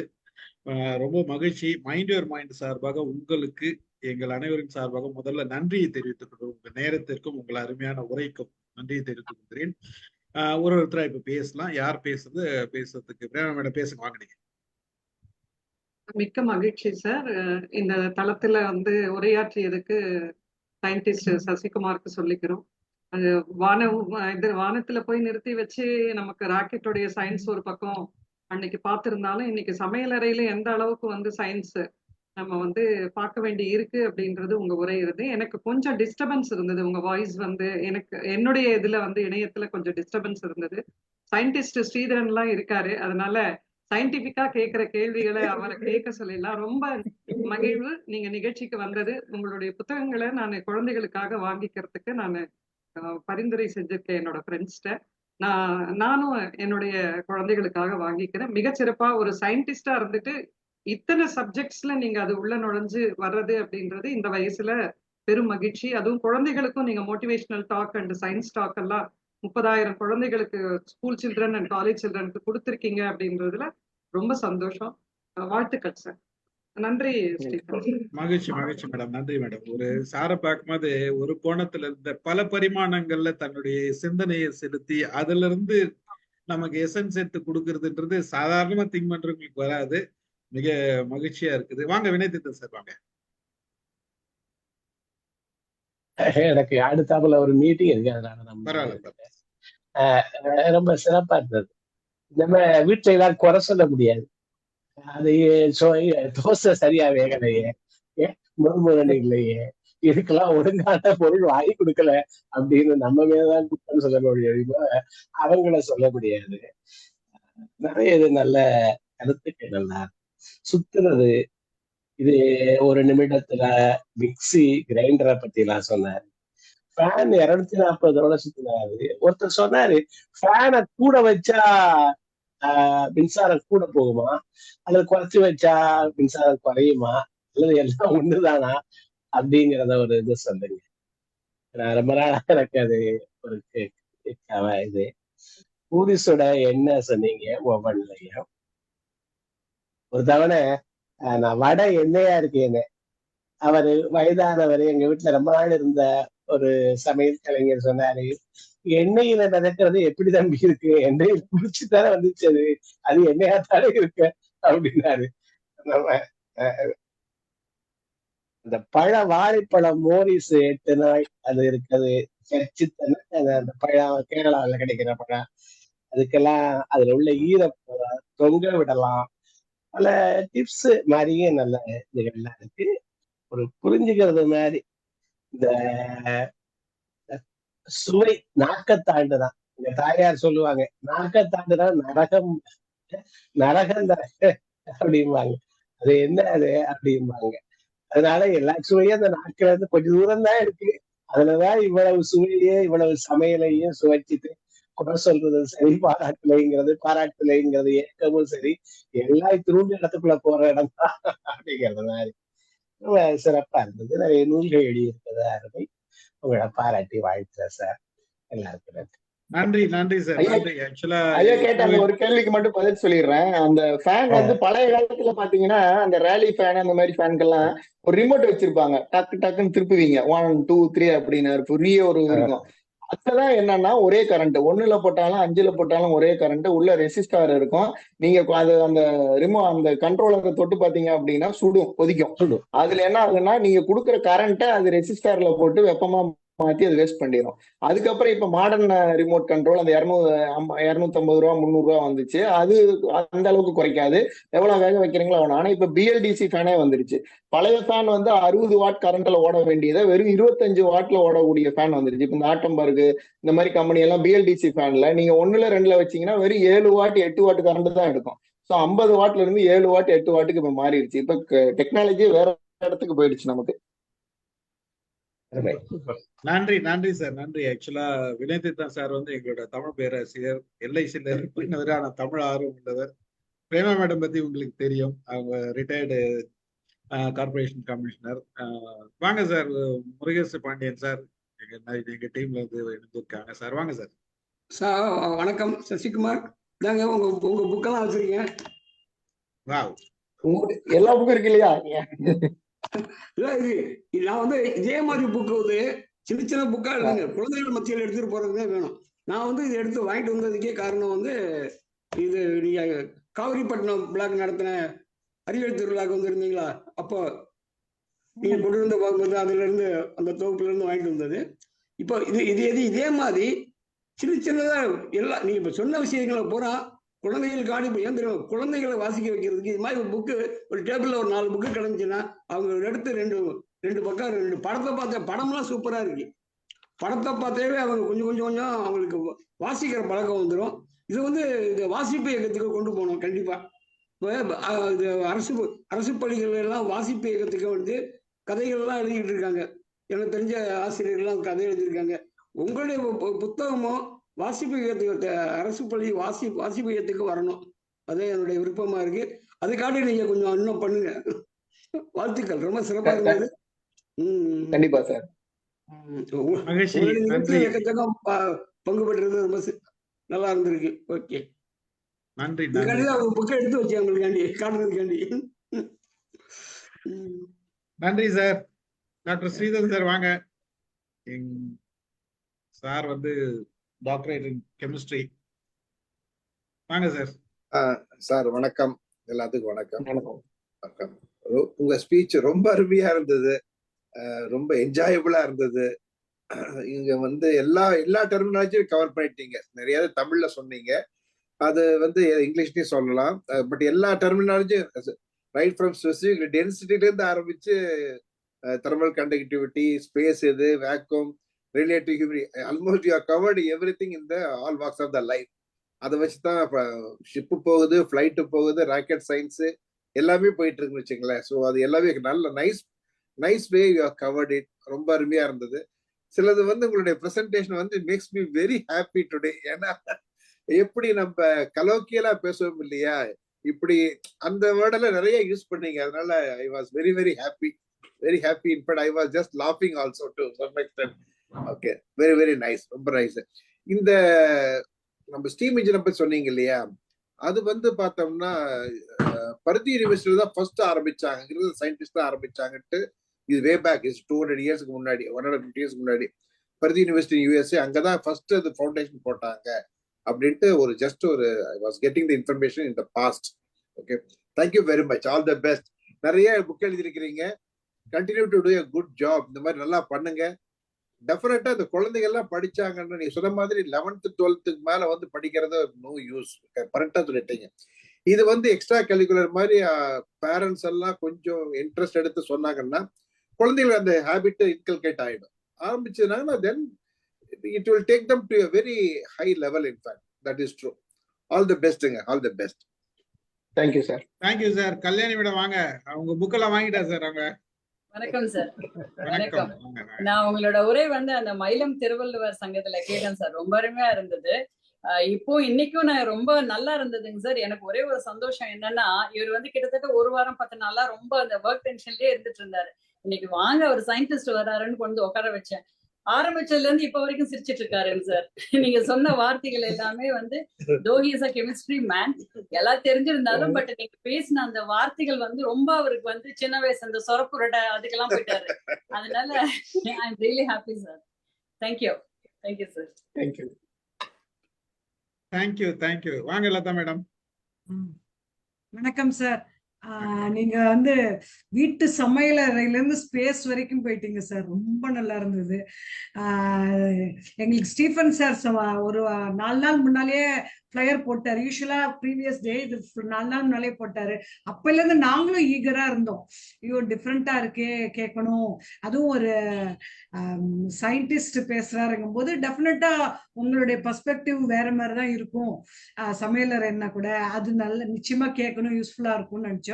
அதே மாதிரி 100% யூஸ்ஃபுல். அதுக்கப்புறம் நீங்க வந்து ஒரு புக் எழுதிருக்கீங்க இல்லையா, வெல்ல போகுது யார் மனிதனா இயந்திரமா, அதுல கன்க்ளூட் எப்படி சார் பண்ணிருக்கீங்க? அது சீக்கிரட்டுங்க, புக்கை வாங்கி படிச்சுக்கணும். புக் வாங்கி படிச்சாதானே சொல்ல முடியும். புக் எடுத்து நியாயமே இல்ல லதா மேடம். சார் கன்க்ளூஷன் சொன்னீங்கன்னா கூட புக்கை படிச்சாதான் அந்த இன்ட்ரெஸ்ட் வரும் சார். ஓகே, நான் ஒண்ணு சொல்றேன். தொழில்நுட்பம் அப்படிங்கிறது கூர்தீட்டிய கத்தி. அந்த கத்தியை உங்ககிட்ட கொடுத்தா நீங்க என்ன பண்ணுவீங்க? காய்கறின்னு இருக்குவீங்க. திருடகிட்ட கொடுத்தா என்ன பண்ணுவான்? பக்கத்துல இருக்கிற ஆளை குத்துவான். அதனால கத்தி மேல குற்றம் சொல்ல முடியுமா? யார் எப்படி உபயோகிக்கிறார்கள் என்பதை பொறுத்து அதனுடைய கிளைமேக்ஸ் மாறும். அதுதான் அந்த புத்தகத்துல. அது எப்படி மாறும்? அதுல ஒரு சாப்டர் இருக்கு, 2050 உலகம் அப்படின்னு இருக்கு. நீங்க அதை படிச்சீங்கன்னா இந்த 2 சைடுல இருந்தோம். ஒரு இது எடுத்தோம்னா சார்ந்தாவும் பேசுறது எதிராகவும் பேசுறது இல்லையா, அது ரெண்டுமே அதுல வந்து ஒரு பத்தியா நான் சொல்லியிருக்கேன். அப்புறம் வந்து இந்த தோசைக்கல் பத்தி சொல்லியிருந்தீங்க சார். காஸ்ட் அயர்ன் நிறைய வெரைட்டி காட்டினீங்க. அதுல ஃபைனலா எது சார் வாங்கலாம்? அத ஸ்ப்ரெட் ஆகணும் நீங்க சயின்டிபிக்கா சொன்னீங்க. அப்ப காஸ்ட் அயர்ன் தான் பெட்டர். காஸ்ட் அயர்ன் எடை அதிகமா இருக்கிற கல், எடை வந்து அதிகமா இருக்கணும். அதாவது நீங்க கல்லு திக்னஸ் கூடன்னு வாங்குறீங்க இல்லையா, அதுதான் வந்து உங்களுக்கு வந்து நல்லா இருக்கும். என்னன்னா நல்லா அடி பிடிக்காம இருக்கும். அதுதான் வந்து அதுக்கு பின்னாடி இருக்கு. விலை கம்மியா இருக்குதுன்னு வாங்காம கல் தோசை கல்லுன்னு சொல்லுவாங்கல்ல சார், திக்கா இருக்கும், அது கூட அதான் சொல்றேன். அதான் சொல்றேன், கரெக்ட், அந்த கல் தான். Okay okay. அப்புறம் இந்த கோதுமை தோசை, ஆர்டினரி மாவு தோசை எல்லாம் சொன்னீங்க இல்லையா, அது எனக்கு தெரிஞ்ச வரைக்கும் எதுல தண்ணி நிறைய விடுறோம். ஃபார் எக்ஸாம்பிள் கோதுமை தோசை, ரவா தோசை, இதுக்கெல்லாம் தண்ணியுடைய இது ரேஷியோ ஜாஸ்தியா இருக்கும். ஸோ அது மாதிரிதெல்லாம் வேகறதுக்கு அதிகமான நேரம் ஆகும் சார். நீங்க சொன்ன மாதிரி அந்த எவாபரேஷன் அந்த டெக்னாலஜி எல்லாம் இருக்கு. ஏன்னா தண்ணி ஒரு இன்சுலேட்டர். நீங்க வந்து தண்ணிய வந்து அந்த வீட்டுல வந்து ஒரு ஹீட்டர் வாங்கி உள்ள போடுற ஒரு இது இருக்கு இல்லையா, பழைய காலத்துல. இப்பதான் வீட்டுல சுவிட்ச போட்டா மேல தண்ணி வருது இல்லையா, நீங்க அந்த ஹீட்டரை வந்து ஒரு பக்கெட்ல பாதி அளவு வச்சு போட்டுட்டீங்கன்னா மேல இருக்கிற தண்ணி கொதிக்கும், கீழே இருக்கிற தண்ணி பாத்தீங்கன்னா ஜில்லுனே தான் இருக்கும். ஏன்னா தண்ணி வந்து கடத்தாது, அருவீர் கடத்தி. சோ அதுதான் வந்து நீங்க இங்க தண்ணியை ஊத்திட்டீங்கன்னா அது இன்சுலேட்டரா மாறிடும். ஒண்ணு உங்களால தோசையை தூவ முடியாதுங்கிறது ஒண்ணு, அது இல்லாம அது இன்சுலேட்டரா மாறிடும். அதைத்தான் நீங்க சொல்றீங்க.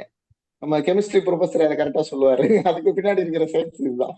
இன்னொன்னு சார், அந்த தோசைக்கல்லுல கான்வெக்ஸ் கான்கேவ் அந்த 2 டைப்பா இருக்கும்ல சார், அதுல எது சார் நல்லா வெப்பத்தை ஓகே, அது இந்த நான்ஸ்டிக்கு எல்லாம் பிரச்சனை இல்லை அப்படிங்கறதுனால அப்படி வைப்பாங்க. ஓடி போய் நடுவாண்ட நிக்கணும் அப்படிங்கறதா எங்க கணக்கு. நடுவாண்ட குண்டா இருக்கணும், மேல ஒல்லியா இருக்கணும் அப்படிங்கிறது. ஆனா வந்து அந்த ஆப்பக்கல் எல்லாம் பார்த்திருப்பீங்க, கேரளால ஆப்பம் வந்து ஃபேமஸ். நடுவாண்ட மொத்தமா இருக்கும், மேல இருக்கும். அப்படின்னா நடுவாண்ட வேகிறதுக்கு அதிகமான ஆற்றலும் மேல கம்மியான ஆற்றலும் வேணும். அந்த மாதிரி இது அப்படிங்கிற டிசைனுக்கு அது இல்லாட்டி சாதாரண டிசைன். நீங்க ஒருத்தர் பயங்கரமா R&D பண்ணி எந்த கல் வாங்கணும் அப்படிங்கிறதுலயே அது பண்ண வேண்டிய ஏரியா அது உங்களுக்கு. நன்றி நன்றி. அவங்க மேத்ஸ் ப்ரொஃபசர் சார், நிறைய போடுவாங்க. அவங்க வீட்டுல 4 நாள்ல சமைச்சாங்களா இல்லையான்னு தெரியல. இது கேட்ட பிறகு சமைக்கலாம்னு முடிவு பண்ணாங்களான்னு தெரியல. தோசைக்கல்லுக்கெல்லாம் சார் ஐடியா சொல்லுவாருன்னு நான் எதிர்பார்க்கல. ரொம்ப எதிர்பார்க்கல. தேங்க்ஸ். சரிங்க, ரைட், ஓகே. இனி வீட்டுக்கார் செத்தாரு. நாங்க மூர்த்தி ஒரு கேள்வி கேட்டிருக்காரு. பனானா எதுக்கு இதுல ஃப்ரிட்ஜ்ல வைக்க மாட்டோம் அப்படின்னு. சொல்லுங்க. அது நம்ம அதுக்குள்ள இருந்து கேஸ் வெளியே வருது இல்லைங்களா? ஒரு எந்த மாதிரி பொருட்கள்லாம் உள்ள வெங்காயம் இந்த மாதிரி பொருள் எல்லாம் வைக்க கூடாது இல்லையா? அதுக்குள்ள வந்தா அது எங்க உங்களுக்கு அப்சர்வ் பண்ணி என்ன பண்ணும் அப்படிங்கிறது ஒண்ணு இருக்கு. ரெண்டாவது நேச்சுரலா வந்து பச்சை காயில இருந்து பழுக்கிற காயா மாறக்கூடிய பொருட்கள் எல்லாம் நம்ம வைக்க மாட்டோம். அந்த லிஸ்ட்ல இதுவும் வந்துருது. அதனாலதான் அதை நம்ம வைக்க மாட்டோம். இப்ப நீங்க வந்து தக்காளி இருக்குது, தக்காளியை கீழே இருக்கிற ட்ரேல போட்டீங்கன்னா நல்லா இருக்கும். அதுவே மேல வந்து பால் வைக்கிற ட்ரே இருக்குது இல்லையா? மேல வந்து ஃப்ரீசருக்கு கீழே கொஞ்சம் டெம்பரேச்சர் அப்படி இருக்குல்ல, அங்க கொண்டு போய் போட்டீங்கன்னா என்னன்னா அதீத குளிர்ல அதுவும் வந்து அழுகி போயிடும். அதாவது அதனுடைய இப்ப எதுக்கு ஃப்ரிட்ஜ் அப்படின்னா, இப்ப நம்ம இந்த கிருமி தான் எல்லாத்தையுமே இதாகுது. அப்ப இந்த கிருமி வந்து வளரக்கூடிய வேகத்தை குறைப்பது, குளிர்ந்த நிலையில் அது வளரக்கூடிய வேகம் குறைகிறது. அதனாலதான் ஃப்ரிட்ஜுக்குள்ள பொருளை வைக்கும் போது உங்களுக்கு ஈரப்பதம் குறையுது. இதெல்லாம் இருக்கிறதுனால அதனுடைய வளரக்கூடிய வேகம் குறையுது, ஆயுள் காலம் கூடுது. ஆனா அப்படின்னு சொல்லிட்டு கொண்டு போய் அதிக குளிர்ல வச்சாலும் அதுவே வந்து பொருளை கெட்டு போக வச்சிரும். இதுதான் வந்து கணக்கு. மூர்த்தி வேற எதனா கேட்கணுமா? வாங்க. சில வார்த்தைகள் பேசணும்னு நினைக்கிறேன் நானு. இப்ப நான் சவுதி அரேபியால இருக்கேன் நானு. எதாச்சியே பார்த்து நானு இந்த உலக தொல்காப்பியர் இந்த மன்றத்துல இந்த வாட்ஸ்அப் குழுமத்துல உங்களை நிறைய பார்ப்போம். நானே எனக்கு நேரம் கிடைக்காது. ஏன்னா நம்ம ஒர்க் பண்ற டைம் வந்து இதுக்கு செட் ஆகாம இருக்கும். சரி, வித்தியாசமா இருக்கு சமையல் அறிவியல் எனக்கு வந்து ரொம்ப ஈடுபாடு இருந்தது. அப்புறம் சசிகுமார் ஐயா ஒரு இளைய வயதுல என்ன பண்றாரு என்ன பார்க்கலாம்னு சொல்லிட்டு தான் நான் வந்தேன். மிகவும் ரொம்ப அருமையா இருந்தது. அதாவது என்னன்னா நம்ம சுத்தி நிறைய அறிவியல் இருக்கு, அதை நம்ம தெரிஞ்சுக்க மாட்டேங்கிறோம். இப்ப என்னன்னா நம்ம சின்ன குழந்தைகள் இருந்தே நம்ம என்னன்னா படிக்கிற பசங்க ஒரு சின்ன ஒரு செயல் செஞ்சாலும் அதுக்கு பின்னால் இருக்கிற ஒரு அறிவியல் நம்ம சொல்லி கொடுத்தோம்னா நிச்சயமா வந்து நீட்டா இருக்கட்டும் ஜெயியா இருக்கட்டும் ஈஸியா அவங்க ஜெயிச்சிருவாங்க. அவங்க இதுக்காக நம்ம வந்து தனியா இன்ஸ்டியூட் போகணுன்ற அவசியம் கூட இருக்காதுன்னு நினைக்கிறேன் நான். இப்ப இந்த பசங்களை எப்படி கொண்டுட்டு வரணும்னு நான் நினைச்சிட்டு இருக்கும் போதும் வினிதன் ஐயா வந்து ஒரு இது வேண்டுகோளை வச்சிருந்தாரு, பசங்களை வாசிக்க வைக்கிற அளவுக்கு ஏதாவது ஒரு முயற்சி பண்ணணும்னு சொல்லிட்டு. அந்த கருத்துல நானும் உடன்படுறேன் நானு. அதே நேரத்துல வந்து இளைய தலைமுறை இப்பெல்லாம் என்னன்னா ரொம்ப ஃபேஷன் அதுன்னு சொல்லிட்டு வெளியில எங்க போறாங்க அவங்க. சோ அவங்களை ஈர்க்கிறதுக்கும் சின்ன சின்ன ரீல்ஸா கூட நீங்க ஏதாவது போடலான்றது என்னுடைய எண்ணம். இன்ஸ்டா பேஜ் ஓப்பன் பண்ணலாம், ஃபேஸ்புக்ல இந்த மாதிரி தான் நீங்க ரீல்ஸ் இந்த மாதிரி சின்ன சின்னதா போட்டா கூட மிக நல்லா இருக்கும்னு நான் நினைக்கிறேன் நான். இதுதான் என்னுடைய வேண்டுகோள். ஆரம்பிச்சிருக்கிறாங்க, இனி ஒன்னொன்னா போவோம். நன்றி நன்றி சார். ஒரே ஒரு டவுட் சார். சார் ஏன் வெங்காயம் வைக்க கூடாது சார்? எல்லாம் ஏர்டைட் பாக்ஸ்ல வைக்கலாமா சார் ஃப்ரிட்ஜ்ல? ஏர்டைட் பாக்ஸ்ல வச்சீங்கன்னா அந்த ஸ்மெல் அதுக்குள்ள இருக்கிற அந்த கெமிக்கல் வெளியே வருது இல்லைங்களா? இப்ப நீங்க எப்படி வெங்காயத்தை கட் பண்ணும்போது அதுல ஒரு பொருள் ஆவியாகும். அந்த ஆவியாகிற பொருள் போற திசையில கண்ணை கொண்டு போய் வச்சீங்கன்னா தான் கண்ணீர் வரும். ஹெல்மெட் போட்டுட்டு வெங்காயம் வெட்டுறவங்க எல்லாம் நீங்க பாத்திருப்பீங்க. ஸோ அது எக்ஸ்பீரியன்ஸ். அந்த மாதிரி அந்த பொருள் வெளியே வந்ததுன்னா அந்த ஃப்ரிட்ஜ் அதை ஹேண்டில் எப்படி பண்றோம் அப்படிங்கறத அங்க பிரச்சனை. நீங்க ஏர்டைட் கண்டெய்னர்ல போட்டீங்கன்னா அது வெளியே போகாம உள்ளே நின்னுக்கும். ஆனா சில பொருள் வந்து ஏர்டைட் கண்டெய்னர் வந்து மேல சின்ன சின்ன ஓட்டை கொடுத்துருப்பான், இது ஃப்ரிட்ஜில் வைக்கக்கூடிய டப்பா அப்படின்னு போட்டு அந்த ஓட்டை வெளியே ஈரப்பதத்தை வெளியே போறதுக்கான டிசைன், இது போகாததுக்கான டிசைன். ஆனா வெங்காயத்தை எனக்கு பொறுத்த வரைக்கும் நீங்க தொளிச்சு வச்சுட்டு 4 நாள் கழிச்சு உபயோகிக்கிறத விட வேணுங்கும் போது தொளிச்சுக்கிறது தான் நல்லது. தேங்க்யூ. மகிழ்ச்சி மகிழ்ச்சி மகிழ்ச்சி. நன்றி. வேலம்மாள் மேடம் வாங்க பேசுங்க. வணக்கம் சார், ரொம்ப மகிழ்ச்சி. உண்மையிலே ஒரு விஞ்ஞானி வாயிலிருந்து இவ்வளவு அற்புதமாக அப்படி ஒரு ஃப்ளோ நல்லா இருந்தது. அப்படியே ஒரு கடன்னு அழகா சொன்னீங்க. அதுவும் நல்ல யார் கேட்டாலும் இன்னைக்கு உங்களுடைய பேச்சு வந்து புரிந்து கொள்ளக்கூடிய வகையில இருந்தது. ரொம்ப மகிழ்ச்சியா இருந்தது. எப்படி நீங்க அந்த சொல்ற கதையை எங்க முன்னால எங்க அப்பா சொல்லுவாங்க, இந்த ஆவியில என்ன எல்லாம் நம்ம அடுக்கலை இருந்ததாம்மா, ஆவியில டப்பா அந்த டப்பான்னு சத்தம் கேட்கும் போது இதுல இருந்து அவர் கண்டுபிடிச்சார் அப்படின்னு சொல்லி தந்திருக்காங்க. அது இன்னைக்கு நீங்க சொல்லும் போது எங்க அப்பா சொன்னது எனக்கு நினைவு வந்தது. அது மட்டும் இல்ல சார், ஒரே ஒரு எனக்கு கேள்விதான். ப்ரெஷர் குக்கர்ல வந்து நம்ம சமைக்கிறது இப்போ கேடுன்னு எல்லாரும் சொல்றாங்க, அதை பற்றி உங்களுடைய இது என்ன?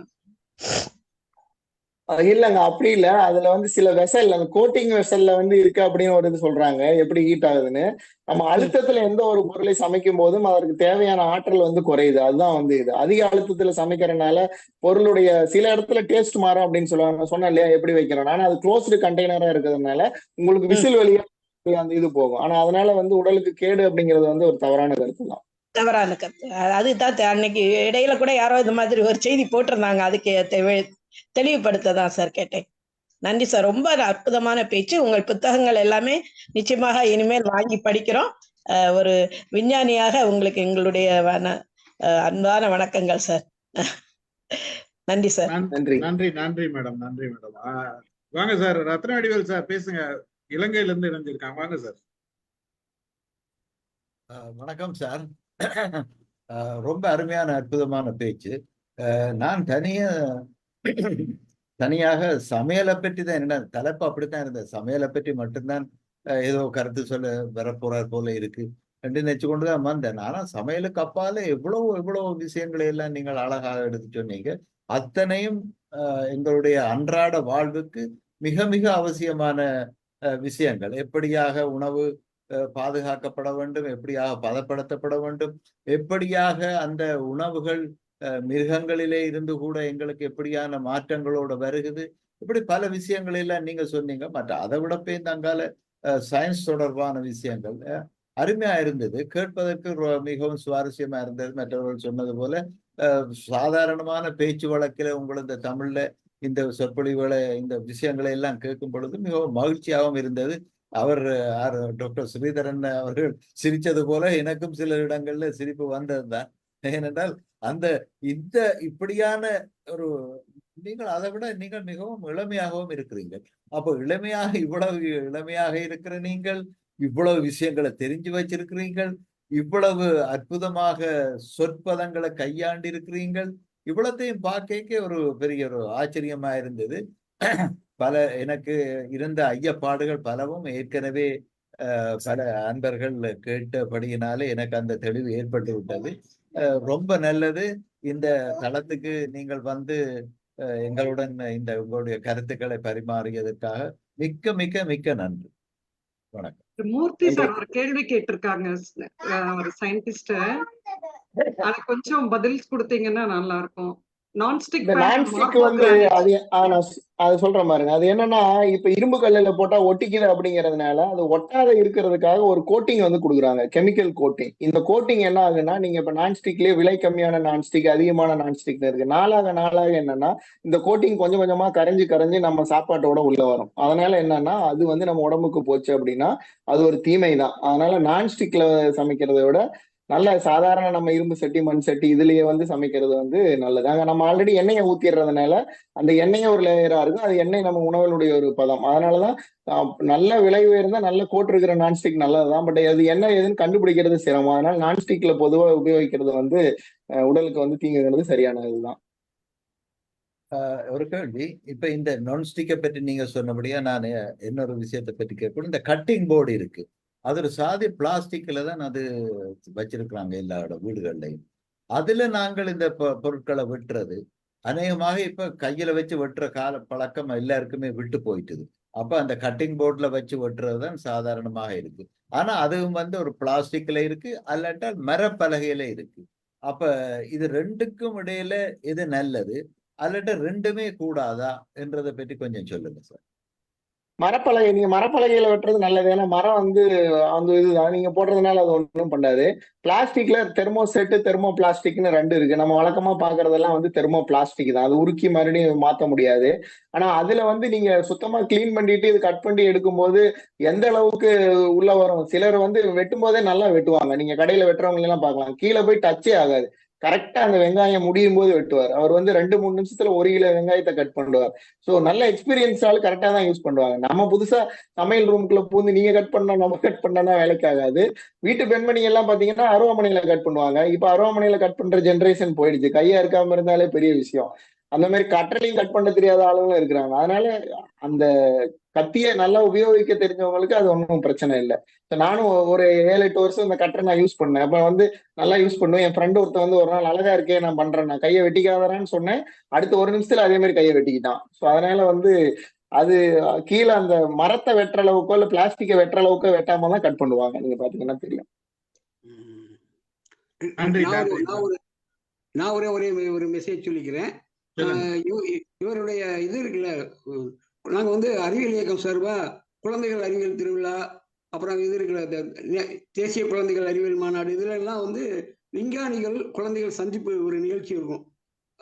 அதுக்கு சில விஞ்ஞானிகள்லாம் கூப்பிட்டா இவரே 2 ப்ரோக்ராம் கூப்பிட்டுருக்கோம். நான் இன்ட்ராக்ஷன்லாம் சூப்பராக இருக்கும், நல்லா இருக்கும். அதை ஷேர் பண்ணுறதுக்காண்டி விரும்புகிறேன். ஐயா நானும் ரெண்டு நிகழ்ச்சிகள் அது இவரோட சேர்ந்து போயிருக்கேன். ஓ, மகிழ்ச்சி மகிழ்ச்சி. நன்றி சார், நன்றி சார். சிவகுமார் சார் வாங்க. வணக்கம் சார், வணக்கம் எல்லாருக்கும் வணக்கம். ரொம்ப interesting sir, very interesting. Actually இந்த ஏஜ்ல நான் சமையல இதுதான் என்னுடைய கொஞ்ச நேரம் கனவு பண்ணு. காலையில எனக்கு காஃபியை நான் தான் போட்டுவேன், தோசை நான் தான் சுட்டுவேன், நான் தான் எல்லாரும் சுட்டு கொடுப்பேன். ஸோ அந்த தவா பத்தி ஏற்கனவே லதா மேடம் கேட்டது வந்து ஓரளவு எனக்கு 4-5 தவா வச்சிருப்பேன். தோசை சுடுறதுக்கு 2 தவா, அந்த கடப்பாக்கன்னு சொல்ல அது மாதிரி ஒண்ணு, பிள்ளைங்க சப்பாத்தி செய்யறதுக்கு தனி தவா, அடை செய்யறதுக்கு ஒரு 2 தவா, இது மாதிரி 5-6 தவா இருக்கும். காஃபி என்னதான் போட்டாலும் என் வைஃப் மனசு விடவே வராது சார், நான் தான் போட்டுவேன். நீங்க சொன்ன மாதிரி டிகாஷன் இறக்கி வச்சிடுறாங்க. நான் காஃபி போய் சூடு பண்ணி கொதிக்க குடிச்சு அதுல போட்டு ஒரு ஆத்துனாங்கன்னா ஆறி போயிடுது சார். அங்க இருந்து வர்றது கூட ஆறி போயிடுது, அவ்வளவு சூடு வேணும். ஆனா ஹோட்டல்காரங்க அதே இந்த ஸ்டீல் டம்ளர்ல நல்லா சூடா கொண்டு வர்றாங்க. எப்படி கொண்டு வர்றாங்க எனக்கு தெரியல. அந்த சூடு எனக்கு வேணும். சரவண பவன்ல சாப்பிட்ற சூடு எனக்கு வேணும். அது நான் என்னதான் பண்ணாலும் என் வீட்டுல அந்த ஸ்டீல் டம்ளர்ல வரமாட்டேங்குது. ஐ ஷுட் சேஞ்ச் கண்ணாடி டம்ளர் ஆர் சம்திங் நினைக்கிறேன். Very interesting. ஐ என்ஜாய்டு ஒரு டாப், ஃபுல்லா என்ஜாய் பண்ணேன். ரொம்ப ரொம்ப டஸ்ட்பின், நம்ம வீட்டுல இருக்க ஃப்ரிட்ஜ் தான் டஸ்ட்பின் இருக்குல்ல, உண்மை நிதர்சனம் உண்மை. அவர் தான் போட்டு 2 நாள் வச்சது, இன்னைக்கு தயிர் சாம்பார், நாளைக்கு வச்சுக்கிறோம், 3ஆவது நாள் நாரி போயிடுது. Interesting, very interesting sir. Enjoy talk, very useful, very நன்றி நன்றி சார். ஹாப்பி. லக்ஷ்மி பேசுறீங்களா? லக்ஷ்மி சீனிவாசன். சார் வணக்கம். ப்ரோக்ராம் ரொம்ப நல்லா இருந்தது. சுருக்கமா சொல்லணும்னா நம்ம லைஃபே பிசிக்ஸ் தான். இன்னைக்கு நீங்க சொன்னது எல்லாமே பிசிக்ஸ் தான். ஹீட், டெம்பரேச்சர் எல்லாமே பிசிக்ஸ். இல்ல இன்னொரு விஷயம் என்னன்னா, பெண்கள் நாங்க சமையல்ல தப்பு பண்ணா எங்க தப்பு பண்றோம்னு தெரியுது. அதே மாதிரி ஆண்கள் வந்து இந்த குறைச்சல்னாக்கா வந்து நம்ம எப்படி எஸ்கேப் பண்றது அதுவும் நமக்கு தெரியுது. ஸோ நம்ம இந்த விஷயத்த வந்து நம்ம நல்லா தெரிஞ்சுக்கணும். சார் சொன்ன மாதிரி உங்களை பாராட்டுறேன். ஏன்னா நீங்க இவ்வளவு புக்ஸ் எழுதியிருக்கீங்க. இன்னைக்கு வந்து நிறைய பேருக்கு நம்ம சயின்ஸ் தெரியத்துல எப்படி அடுத்த ஜெனரேஷனுக்கு சொல்றதுன்னு அந்த அளவுக்கு புக்ஸ் எல்லாம் எழுதியிருக்கீங்க அப்படின்னா ரொம்ப பாராட்டேன். ஸ்டீஃபன் சார் நன்றி. Thank you sir. தேங்க்யூ. மகிழ்ச்சி மகிழ்ச்சி மேடம், மகிழ்ச்சி. நன்றி. ரமேஷ் பேசுறீங்களா? ரமேஷ் ரமேஷ் இருக்கீங்களா சார்? ஒரு அடுத்தது பேசுறேன் சார். வாங்க. Gopika, Gopika are you there? வாங்க. Yes, sir. Thank you, sir. Thank you, Stephen sir. And it's a really interesting topic. அதுவும் சமையலறை அண்ட் சயின்ஸ் உடனே அது வந்து ரொம்ப இன்வைட்டிங்கா இருந்தது டாபிக்கே.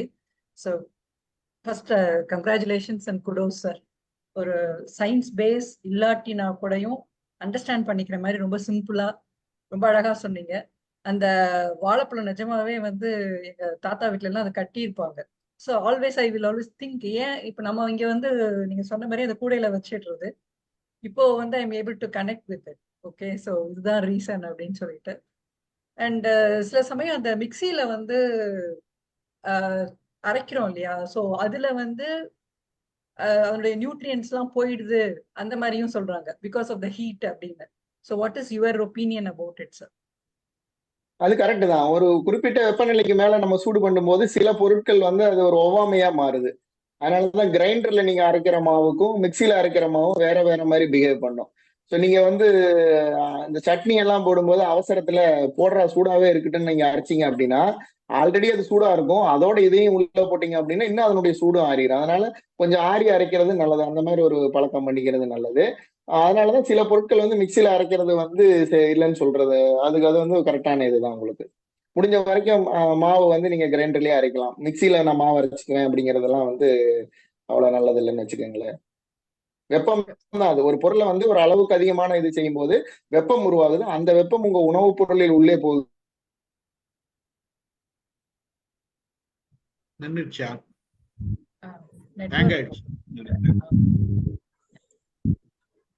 Thank you so much. இருக்கீங்களா?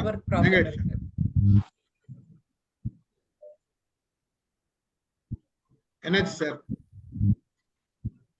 Signal cut R electricity? கேக்குது சார், சொல்லுங்க. கேக்குதுங்களா? சரிங்க, ரைட், ஓகே. மாலதி பேசுமா? Thank you sir. வணக்கம் சார். நல்ல இன்ட்ரெஸ்டிங்கா இருந்ததுங்க சார். எனக்கு 2 கொஸ்டின் இருக்கு. ஒண்ணு வந்து இந்த ஆப்ப சோடா, பேக்கிங் சோடா சொல்றோம்ல, அது வந்து யூஸ் பண்ணலாமா சமையல்ல? அதுதான் எனக்கு வந்து கேட்கணும் அப்படின்னு தோணுச்சு. அந்த பேக்கிங் சோடாவை போட்ட உடனே மாவு நல்லா உப்பசமா வருது. அது வந்து நமக்கு வந்து நல்லதா உடம்புக்கு அப்படின்றது ஒரு கொஸ்டின். இந்த வெங்காயத்தை பத்தி சொன்னீங்களே சார், சாதாரணமா வெங்காயத்தை கட் பண்ணிட்டே வைக்க வேண்டாம் அப்படின்னு சொல்லுவாங்க. ஏன்னா வெங்காயத்தை கட் பண்ணி வச்சாலே அது வந்து அதுல நிறைய ஃபங்கஸ் வரும், அது நிறைய பாக்டீரியாலாம் நிறைய ஃபார்ம் பண்ணும், இந்த கெட்ட பாக்டீரியா தான் அதுல ஃபார்ம் பண்ணும் அப்படின்னு சொல்லுவாங்க.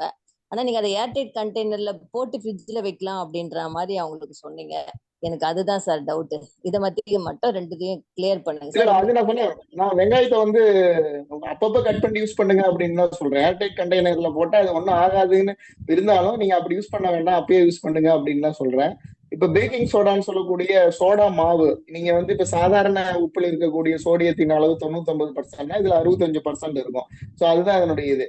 அதை வந்து ஓரளவுக்கு அந்த குறிப்பிட்ட அளவுக்கு தேவையான அளவுக்கு யூஸ் பண்றதுனால ஒன்றும் பிரச்சனை இருக்காது.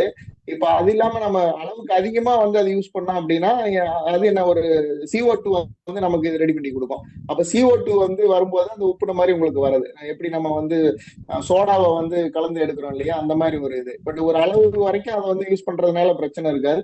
பட் எல்லாத்துக்குமே அதை போட்டு பண்றது வந்து சரியா இருக்காது. Okay okay sir, thank you sir, thank you so much. Thank you. Alaivarman sir பேசுறீங்களா? ஐயா வணக்கம். வணக்கம் ஐயா. அறிவியல் சார்ந்த ஐயாவை அழைத்து வந்த ஐயாவை யார் அழைத்து வந்தார்களோ அவர்களுக்கு வணங்குகிறேன். இந்த தளத்திலே இவ்வளவு அதிகமான பேர் கலந்து கொள்கிறார்கள், அதற்கு மற்றற்ற மகிழ்ச்சி ஐயா. 2 வினா மட்டும் முடிந்தால் என் வாய்ப்பு இருந்தால் ஐயா விளக்கினா போதும். இந்த ஃப்ரிட்ஜில் வச்சு மாவு இட்லி சுடுறாங்களா, அது வேதியியல் மாற்றம் 2 நாள் 4 நாள் 1 வாரம் கூட பயன்படுத்துறாங்க. அது எதனா மாற்றம் வருமா, அது பயன் இல்லையான்னு ஒன்று. 2வது விஞ்ஞானம் சார்ந்த இன்னொரு கருத்து, நேரத்தை அளக்கிறோம் எந்த அடிப்படை புள்ளி வச்சு அளக்குறோம், இரவா பகலா, எந்த பேசுன்னு அது 2ம் சொன்னா போதும் ஐயா. மற்றற்ற மகிழ்ச்சி. எளிமையா விளக்கம் தரத்துக்கு ஐயா அவர்களை வணங்குகிறேன், வாழ்த்துகிறேன். நன்றி ஐயா. நீங்க இப்ப வந்து ஒரு மாவு எடுத்து வைக்கிறீங்க அப்படின்னா மாவு புளிக்கிறதுக்குன்னு ஒரு நேரம் வேணும். இப்ப நீங்க வந்து அரைச்சிட்டீங்கன்னா அதுல வந்து பாக்டீரியா உற்பத்தி ஆகி அப்புறம் தான் மாவு சுடக்கூடிய அந்த பாக்டீரியா வந்து ஒரு நொதிப்பொருளை உருவாக்கி அந்த நொதிப்பொருள் வந்ததுனாலதான் அரைச்ச மாவு நமக்கு சுடுறதுக்கான மாவா மாறுது. இதை அதிகப்படுத்துறதுக்கு என்ன பண்ணுவோம், முந்தின நாள் பழைய மாவு எடுத்து அதுல கொஞ்சம் உள்ள ஊத்துவோம். அப்ப அதுல இருக்கிற பாக்டீரியா எல்லாம் குட்டி போட்டு பெருகி லட்சக்கணக்கில் ஆகி சீக்கிரமா ஆகும். நீங்க மாவு அரைச்சோன்னு எடுத்து ஃப்ரிட்ஜுக்குள்ள வச்சுட்டீங்கன்னா 2 நாள் கழிச்சு எடுத்தீங்கனாலும் அதை சுடுறது மாதிரி ஆகாது. இப்ப ஃப்ரிட்ஜுக்குள்ள வைக்கிறதுக்கும் வெளியே வைக்கிறதுக்கு நான் முன்னாடியே சொன்ன மாதிரி இந்த நுண்ணுயிருடைய வளர்ச்சியை உள்ள இருக்கிற குறைந்த வெப்பநிலைங்கிறது குறைக்கும். அப்ப என்னன்னா ஒரு 2 நாள்ல அந்த மாவு ரொம்ப புளிச்சு கெட்டு போறத ஒரு 7 நாள் 8 நாள் வரைக்கும் நம்மளால ஃப்ரிட்ஜில் வச்சு பண்ண முடியும். அதனால 1 வாரம் வரைக்கும் அதை வச்சு கரெக்டான இதுல வைக்கிறதுனால அது எந்த விதமான கெடுதலும் கிடையாது, கரெக்டா தான் இருக்கும். இன்னும் நல்லா யூஸ் பண்றவங்க என்ன பண்ணுவாங்கன்னா ஒரு பெரிய டப்பால அந்த மாவை வெளியே எடுக்காமே வச்சிருப்பாங்க. எப்பெல்லாம் வேணுமோ ஒரு 2 கரண்டி சின்ன குண்டாவுக்கு மாத்திட்டு அந்த குண்டாவை மட்டும் தான் யூஸ் பண்ணுவாங்க. ஸோ அப்படி வைக்கும்போது இன்னும் இதை நம்ம டச் பண்ணாத இருக்கிறதுனால அப்படியே இருக்கும். 2வது நீங்க சொல்ற இந்த காலம் நேரம் அப்படிங்கறதால நீங்க எந்த ஊர்ல இருக்கிறீங்க அப்படிங்கிறத பொறுத்து. இப்ப பூமி வந்து சூரியனை சுத்திக்கிட்டு இருக்கிறதுனால 24 மணி நேரத்துல ஒரு முறை சுத்தி வர்றதுனால நீங்களுக்கு வந்து 12 மணி நேரம் பகல் 12 மணி நேரம் தெரியுது. இதுவே சர்வதேச விண்வெளி நிலையத்துல 450 கிலோமீட்டர் உயரத்துல ஒருத்தர் இருந்தாருன்னா அவரு பூமியை வந்து 90 நிமிஷத்துல சுத்தி வந்துருவார். அங்க 1 மணி நேரம் பகல் 1/2 மணி நேரம் இரவு அப்படின்னு மாறிடும். இது வந்து நமக்கு ஒளி கிடைக்குதா கிடைக்கலையா அப்படிங்கிறத பொறுத்து மாறும். நம்ம எந்த இடத்துல இருக்கிறோம் இந்த பிரபஞ்சத்துல, நமது மீது எந்த விண்மீனின் நட்சத்திரத்தின் ஒளி படுகிறது படவில்லை அப்படிங்கிறத பொறுத்து இது மாறிக்கிட்டே இருக்குன்னு வச்சுக்கோங்களேன். நன்றி நன்றி சார். ரமேஷ் பேசுங்க. ஐயா அவர்களுக்கு வணக்கம். கேக்குதா சார்? கேக்குது சார், பேசுங்க. அதாவது ஏவுகணை துறை சமையலறை துறை வந்து சங்கடமான சமையல் மீது மையலை உண்டாக்கிட்டீங்க. நீங்க சமையல் மீது ஒரு மையலை உண்டாக்கிட்டீங்க. சமையல் என்பது ஒரு கலைதான். அத சில விஷயங்கள், அதாவது சொல்லுவாங்க, இணைத்தானும் நல்லவை கேட்க அனைத்தானும் ஆன்ற பெருமை தரன்ற மாதிரி அதில் இருக்கக்கூடிய நல்ல விஷயங்களை நாம் வந்து அந்த காலத்து பெரியவர்கள் நமக்கு சொல்லியிருக்காங்க.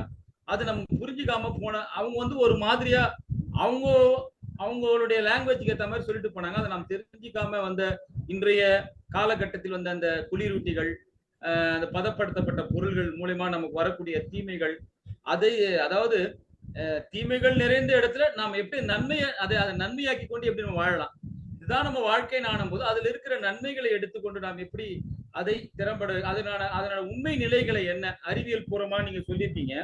சூடாகாமல் தோசை வார்க்க முடியாது, தவறுகள் சுடாமல் சரியாய் வாழ முடியாதுன்னு ஒரு கவிதையோட இருக்கு. அது போல நாம் தவறுகளை சுட்டி காட்டும் தவறுகளை நாம் எப்படி சுட்டும் போது அது போல நாம் திருத்திக் கொள்வதுதான் வாழ்க்கைன்றத நீங்க கேட்டது மூலம் நிறைய இங்க இல்லத்தரசிகள் அந்த கேட்டுக்கொண்டிருப்பாங்க. எனக்கு சில கருத்துக்கள் இருக்கு ஐயா. அதாவது இந்த ரேடியேஷன், இந்த தாவர எண்ணெய் இருக்கு இல்லையா, அதுல இந்த ரேடியேஷன்ல தான் வந்து இந்த டபுள் ஃபில்டர் அப்படின்னு சொல்றாங்க. அது உடலுக்கு நல்லதா? அதாவது அதுல இருக்கிற அந்த கொலஸ்ட்ராலை கொழுப்பு சக்தியை நீக்கிறாங்க.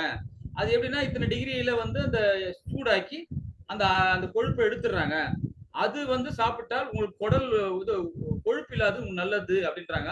அது நல்லதா இல்லை கொழுப்போட இருக்கிற அது ரேடியேஷன் பண்ணாத அரைச்ச செக்கு ஆற்றல் நல்லதா? இரண்டாவது, இன்றைய இருக்கிற அந்த அடுமனை சொல்லுவோம் பேக்கரி எல்லாத்துலயுமே நாம் மிகவும் யூஸ் பண்ற பொருள் வந்து இந்த பேக் சோடா. அதை பத்தி நீங்க சொல்லிட்டீங்க. டால்டா என்ற ஒரு மிகப்பெரிய பொருள், அதை சாப்பிடுவதால் உடலுக்கு கெடுதியா? அதுதான் நிறைய சுவையூட்டின்றாங்க. அது போட்டாதான் மென்மையாகுது. அதுக்கு பதிலா வேற என்ன போடலாம்னா ஒரு சிலர் சொல்றாங்க அதுக்கு பதிலா நெய் போடலாம்னு சொல்றாங்க. அது போட்டா உடலுக்கு நல்லதா? இன்னும் இந்த மாதிரி நிறைய விஷயங்கள் நீங்க சொன்னீங்க. அதே மாதிரி உப்பு பத்தி சொன்னீங்க. அதனாலதான் அந்த காலத்துல உப்பிட்டவரை உள்ளளவும் நினைன்னு சொன்னாங்க போல இருக்கு. அதனால நீங்க அந்த விஷயங்கள்லாம் அருமையா எங்களுக்கு புரியுற மாதிரி சொன்னீங்க. ஏவுகணை துறையிலிருந்து சமையலறை துறைக்கு வந்த உங்களுக்கு மிக்க நன்றி. இந்த நிகழ்ச்சியை அருமையாக இந்த தளத்திலே வருவதை ஏற்படுத்தி கொடுத்த ஸ்டீபன் ஐயா அவர்களுக்கும் நன்றி. உங்களை மீண்டும் ஒரு முறை நன்றி பாராட்டி விடைபெறுகிறேன் ஐயா. நன்றி. நன்றி ரமேஷ். நன்றி ரமேஷ். சார் உங்களுக்கு நேரம் இருக்கா? முடிச்சுக்கலாம். இன்னும் 1-2 கேள்வியோட முடிச்சுக்கலாங்க. ஓகே, வேற யாராச்சும் அவர் கேட்ட கேள்விக்கு வந்து அது வந்து டோட்டலா ஒரு மருத்துவருக்கான கேள்வி. பட் ஒரே ஒரு பதில் என்னன்னா, அளவுக்கு மீறினால் அமிர்தமும் நஞ்சுதான். இப்ப வந்து எண்ணெய்க்கு வந்து கொதிநிலை அதனுடைய ப்ராப்பர்ட்டி மாறும் நிலை அப்படின்னு இருக்கு. அதை தாண்டி போச்சு அப்படின்னா அதை வந்து மறுசுழற்சிக்கு உபயோகிக்க கூடாது. அதுதான் வந்து நீங்க அந்த பெரிய அந்த லேக் மாதிரி மாஸ் ப்ரொடக்ஷன் பண்ற கடையெல்லாம் பாத்தீங்கன்னா அவன் கரெக்டா டெம்பரேச்சர் இதுக்கு மேல போகாம வச்சிருப்பான். ரீஃபைண்ட் ஆயில் யூஸ் பண்ணலாமா இல்ல சமையல் ரீஃபைண்ட் ஆயில்ல பாத்தீங்கன்னா நீங்க இப்போ ஒரு கடலை எண்ணெய் நீங்க வாங்கின அப்படின்னா கிலோ 250 ரூபா 300 ரூபா இல்லாம நீங்க அந்த எண்ணெயை வாங்க முடியாது. அந்த வரைக்கும் அவன் கொடுக்க முடியாது. 130 ரூபாய்க்கு என்ன பண்ணுவாங்க அப்படின்னா நம்ம ரீஃபைன் பண்ற எண்ணெயை மிக்ஸ் பண்ணி அது கொடுக்குறாங்க. ஸோ அந்த விலைக்கு அது கொடுக்குறாங்க. பட் நீங்க செக்கில் ஆட்டுற எண்ணெய் இந்த மாதிரி எண்ணெயில் ஆட்டும் போது அதுல வந்து உங்களுக்கு அந்த கொழுப்பு சத்து பிசுபிசுப்பு தன்மையெல்லாம் அதிகமா இருக்கும். விலை அதிகமா இருந்தாலும் இங்க 3 கரண்டி ஊத்துறதுக்கு அங்க 1 கரண்டி 2 கரண்டியே போதுமானதா இருக்கும். பட் எல்லாமே இது எல்லாருக்குமே கிடைக்குமா அப்படிங்கறதா இப்ப கேள்வி. ஸோ அது கிடைச்சது அப்படின்னா அது பயன்படுத்துறது நல்லது. ஆனா பொருளாதாரம் நமக்கு ஒத்து வருமா, இந்த பொருள் கிடைக்குமா அப்படிங்கிற பல கேள்வி எல்லாம் இருக்கு. அதே மாதிரி எண்ணெய் பதார்த்தங்கள் ஒரு குறிப்பிட்ட வயதுக்கு அப்புறம் இவ்வளவு எண்ணெய் பதார்த்தங்கள் சேர்த்திக்காதீங்க, இந்த கொழுப்பு பொருட்கள் சேர்த்திக்காதீங்க அப்படிங்கிறது வந்து ஒருத்தருக்கும் அது வந்து மாறும். என்னோட இதுபடி டால்டா உபயோகிப்பது நல்லதா கெட்டதா? டால்டாக்கு பதிலா எண்ணெய். நீங்க இப்ப பாத்தீங்கன்னா திருப்பதியில லட்டு ஃபுல்லாவே நெய்யிலே பண்றாங்க. அதனுடைய சுவை எங்கேயுமே உங்களுக்கு கிடைக்கிறது இல்ல. மற்றது நீங்க பண்ணீங்கன்னா அதனுடைய சுவை ஒண்ணு, அதனுடைய ஹெல்த் சம்பந்தமான பொருட்கள் வந்து சுகாதார கேடுகளும் அதுல வந்து இருக்கும். ஸோ எப்பயா ஒரு தடவை பண்றது நல்லது. இப்ப புரோட்டா மாதிரிதான், நல்லா ஓடி ஆடி இப்ப விளையாடுற பையன் புரோட்டா சாப்பிடலாம். ஒரு வேலையும் செய்யாம நம்ம ஒரு 50 வயசுக்கு மேல பிசிக்கல் ஒர்க்கே இல்லாத நம்ம போய் டெய்லியும் புரோட்டா சாப்பிட்டோம் அப்படின்னா நமக்கு வந்து அது கெடுதல் தான். நன்றி நன்றி ரமேஷ். நன்றி ரமேஷ். வேற யாராச்சும் கேக்குறீங்களா? கேள்வி கேக்குறீங்களா? வணக்கம். திரும்பவும் சமையலுக்கே வரேன். ஏன்னா இப்போ வந்து நான் ஃபோர்ஸ்டு பேச்சுலர் சமைக்க ஆரம்பிச்சிருக்கேன். அதனால சில சந்தேகங்களை நிவர்த்தி பண்ணிக்கிறேன். இப்போ வந்து சமையல் கலங்கள் வந்து நிறைய இருக்கு. இப்போ பாத்தீங்கன்னா நிறைய மெட்டீரியல் இருக்கு. அலுமினியம் இருக்கு, எவர்சில்வர் இருக்கு. குடிக்கிற தண்ணி கூட வந்து காப்பல் வைக்கணுன்றாங்க, அது பெஸ்ட்ன்றாங்க. சில நேரத்தில் வந்து பார்த்தீங்கன்னா அது பெஸ்ட் தான், ஆனால் ப்ராப்பராக நீங்க சுத்தம் பண்ணலாம் அப்படின்னா அதே உங்களுக்கு வந்து வேற மாதிரி ஆகும்னு சொல்றாங்க. சில குழப்பங்கள்லாம் இருக்கு. இது குறித்து நீங்க சொன்னீங்கன்னா நல்லா இருக்கும். சைவ சமையலுக்கு அசைவ சமையலுக்கு குறிப்பிட்ட பாத்திரம் இது பண்ணா நல்லா இருக்குமா? மெட்டீரியல் சயின்ஸ் தான் இது சம்மந்தப்பட்டதுன்னு நினைக்கிறேன். காப்பர் வந்து உண்மையில ஒரு PhD தீசி என்னோட இதுல வந்து தாமிரம் நல்லதா அப்படின்னு ஒரு ஆர்டிகல் இருக்கு. அந்த புத்தகத்திலே ஒரு கட்டுரை எழுதியிருக்கிறேன். ஒரு PhD ஒரு MS தீசிஸ் இருக்கு. அவர் என்ன பண்ணாருன்னா பக்கத்துல இருக்கிற குளத்துல இருந்து தண்ணி எடுத்துட்டு வந்து பிளாஸ்டிக் குடம், மண்பாண்டம், அப்புறம் பிராஸ் பித்தளை, அதுக்கப்புறம் தாமிரம் சொல்லக்கூடிய செம்பு, இந்த 4லயும் ஊத்தி வச்சுட்டு முந்தின நாள் டிடிஎஸ் எவ்வளவு இருந்தது, கிருமிகள் எவ்வளவு இருந்தது, அடுத்த நாள் எவ்வளவு இருந்தது அப்படின்னு ஒரு டெஸ்ட் வந்து பண்ணாங்க. அதுல வந்து முதல் இடத்துல காப்பர் இருக்கு, 2வது இடத்துல வந்து பித்தளை இருக்கு, பிளாஸ்டிக்ல ஒண்ணுமே ஆகல, அதே கிருமி அப்படிதான் இருந்தது. மண்பாண்டம் கூட ஓரளவுக்கு பரவாயில்லையா இருந்தது. ஆனா செம்பு குடம் வச்சிருக்கிற வீட்டுல கேட்டு பாருங்க, அந்த செம்பு குடத்தை வந்து 4 நாளைக்கு ஒரு தடவை கழுவி சுத்தம் பண்ணி வைக்கிறது சாதாரண வேலையே கிடையாது. அது நீங்க ஒழுங்கா சுத்தம் பண்ணல அப்படின்னா அதுல ஒரு லேயர் ஃபார்ம் ஆகி ஆக்சைடு ஃபார்ம் ஆயிரும். நீங்க வந்து ரசம் வந்து வைக்கிறீங்கன்னு வச்சுக்கலாம், ரசத்தை வந்து முன்னாடி பித்தளை பாத்திரத்துல செய்வாங்க, செஞ்ச அப்புறம் உடனே மாத்திடுவாங்க, அதுல வைக்க மாட்டாங்க. நீங்க ரசத்தை செஞ்சுட்டு பித்தளை செம்பு பாத்திரத்துல ஊத்தி நீங்க அப்படியே வச்சிருந்தீங்க அப்படின்னா அது கெமிக்கல் ரியாக்ஷன் ஆகி அது பாய்சனா உங்களுக்கு மாறிடும். ஸோ அந்த ஒரு பிரச்சனை இருக்கு. அப்ப வந்து அதே மாதிரி வந்து சாக்லேட் செய்யறதுக்கு என்ன பண்ணுவாங்கன்னா, காப்பர்ல செஞ்ச சாக்லேட் இது பண்ணுவாங்க. என்னன்னா அந்த சாக்லேட்டுடைய சூடு உடனடியா போகணும். கண்டக்டிவிட்டி ஆஃப் காப்பர் வந்து நான் சொன்ன கேஸ்ட் அயர்ன் மாதிரி 5 மடங்கு வேகமா வந்து ஹீட் போய் சாக்லேட்டுடைய பதம் வரணும் அப்படிங்கறதுக்காக அந்த கண்டெய்னர்ல வந்து அது செய்வாங்க.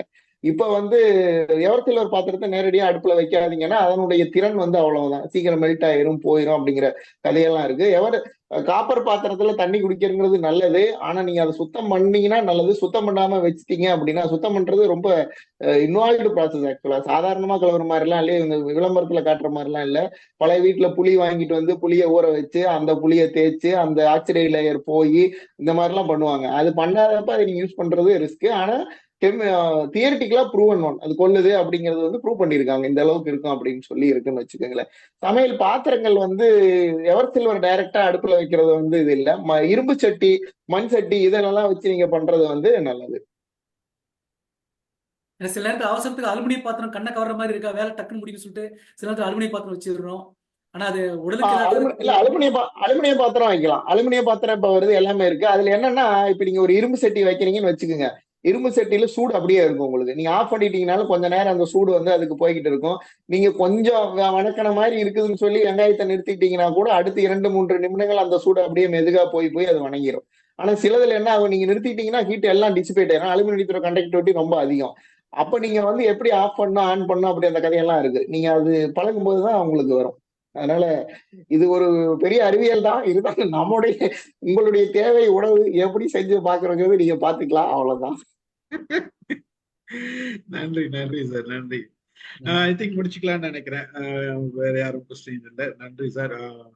ஒரு ரொம்ப எளிமையான தமிழ்ல நீங்க ஒரு நல்ல பிரசன்டேஷன் கொடுத்தீங்க. எல்லாருக்கும் ஒரு சிந்தனையை, அதாவது சும்மா சமையலறை மட்டும் போகாதீங்க, அதுல ஒவ்வொரு விஷயமா என்ன, எந்த அளவுக்கு அறிவியல் கண்டுபிடிப்புகள் இருக்கு, அறிவியல் எப்படி இருக்கு, தெரிஞ்சுக்க வேண்டிய விஷயங்கள் இருக்கு, ஈரப்பதத்தை பத்தி எல்லாம் சொன்னீங்க, எந்த அளவுக்கு ஈரப்பதம், நுண்ணுயிர்கள், நுண்கிருமிகள் பத்தி சொன்னீங்க, பல செய்திகள், எண்ணெய் எல்லாம், எல்லாரும் கேட்ட கேள்விகள். இதுல நிறைய லேடிஸ் வந்து பார்ட்டிசிபேட் பண்ணுவாங்கன்னு நினைச்சேன், இங்க நிறைய மேல் தான் வந்து பார்ட்டிசிபேட் பண்ணியிருக்காங்க. ஒரு பக்கம் என்ன தெரியுதுன்னா, பல மாறுதல்கள் சமையலறைக்குள்ள நடந்திருக்குதுன்றது நல்லாவே தெரியுது, மகிழ்ச்சியாகவும் இருக்குது. உங்களுடைய நேரத்திற்கும் உங்களுடைய அருமையான பிரசன்டேஷனுக்கும் ஒரு நல்ல ஸ்பீச்சுக்கும் நாங்கள் பல தகவல்களை தெரிந்து கொண்டதில் மகிழ்ச்சியும் நன்றியும் தெரிவித்துக் கொண்டு நிகழ்ச்சியை நிறைவு செய்கிறேன். நன்றி.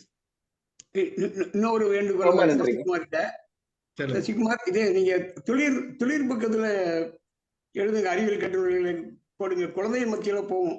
40,000 பிரதிகள் போல பள்ளி குழந்தைகள போயிட்டு இருக்கு. எழுதலாம் ஐயா, எழுதலாம்.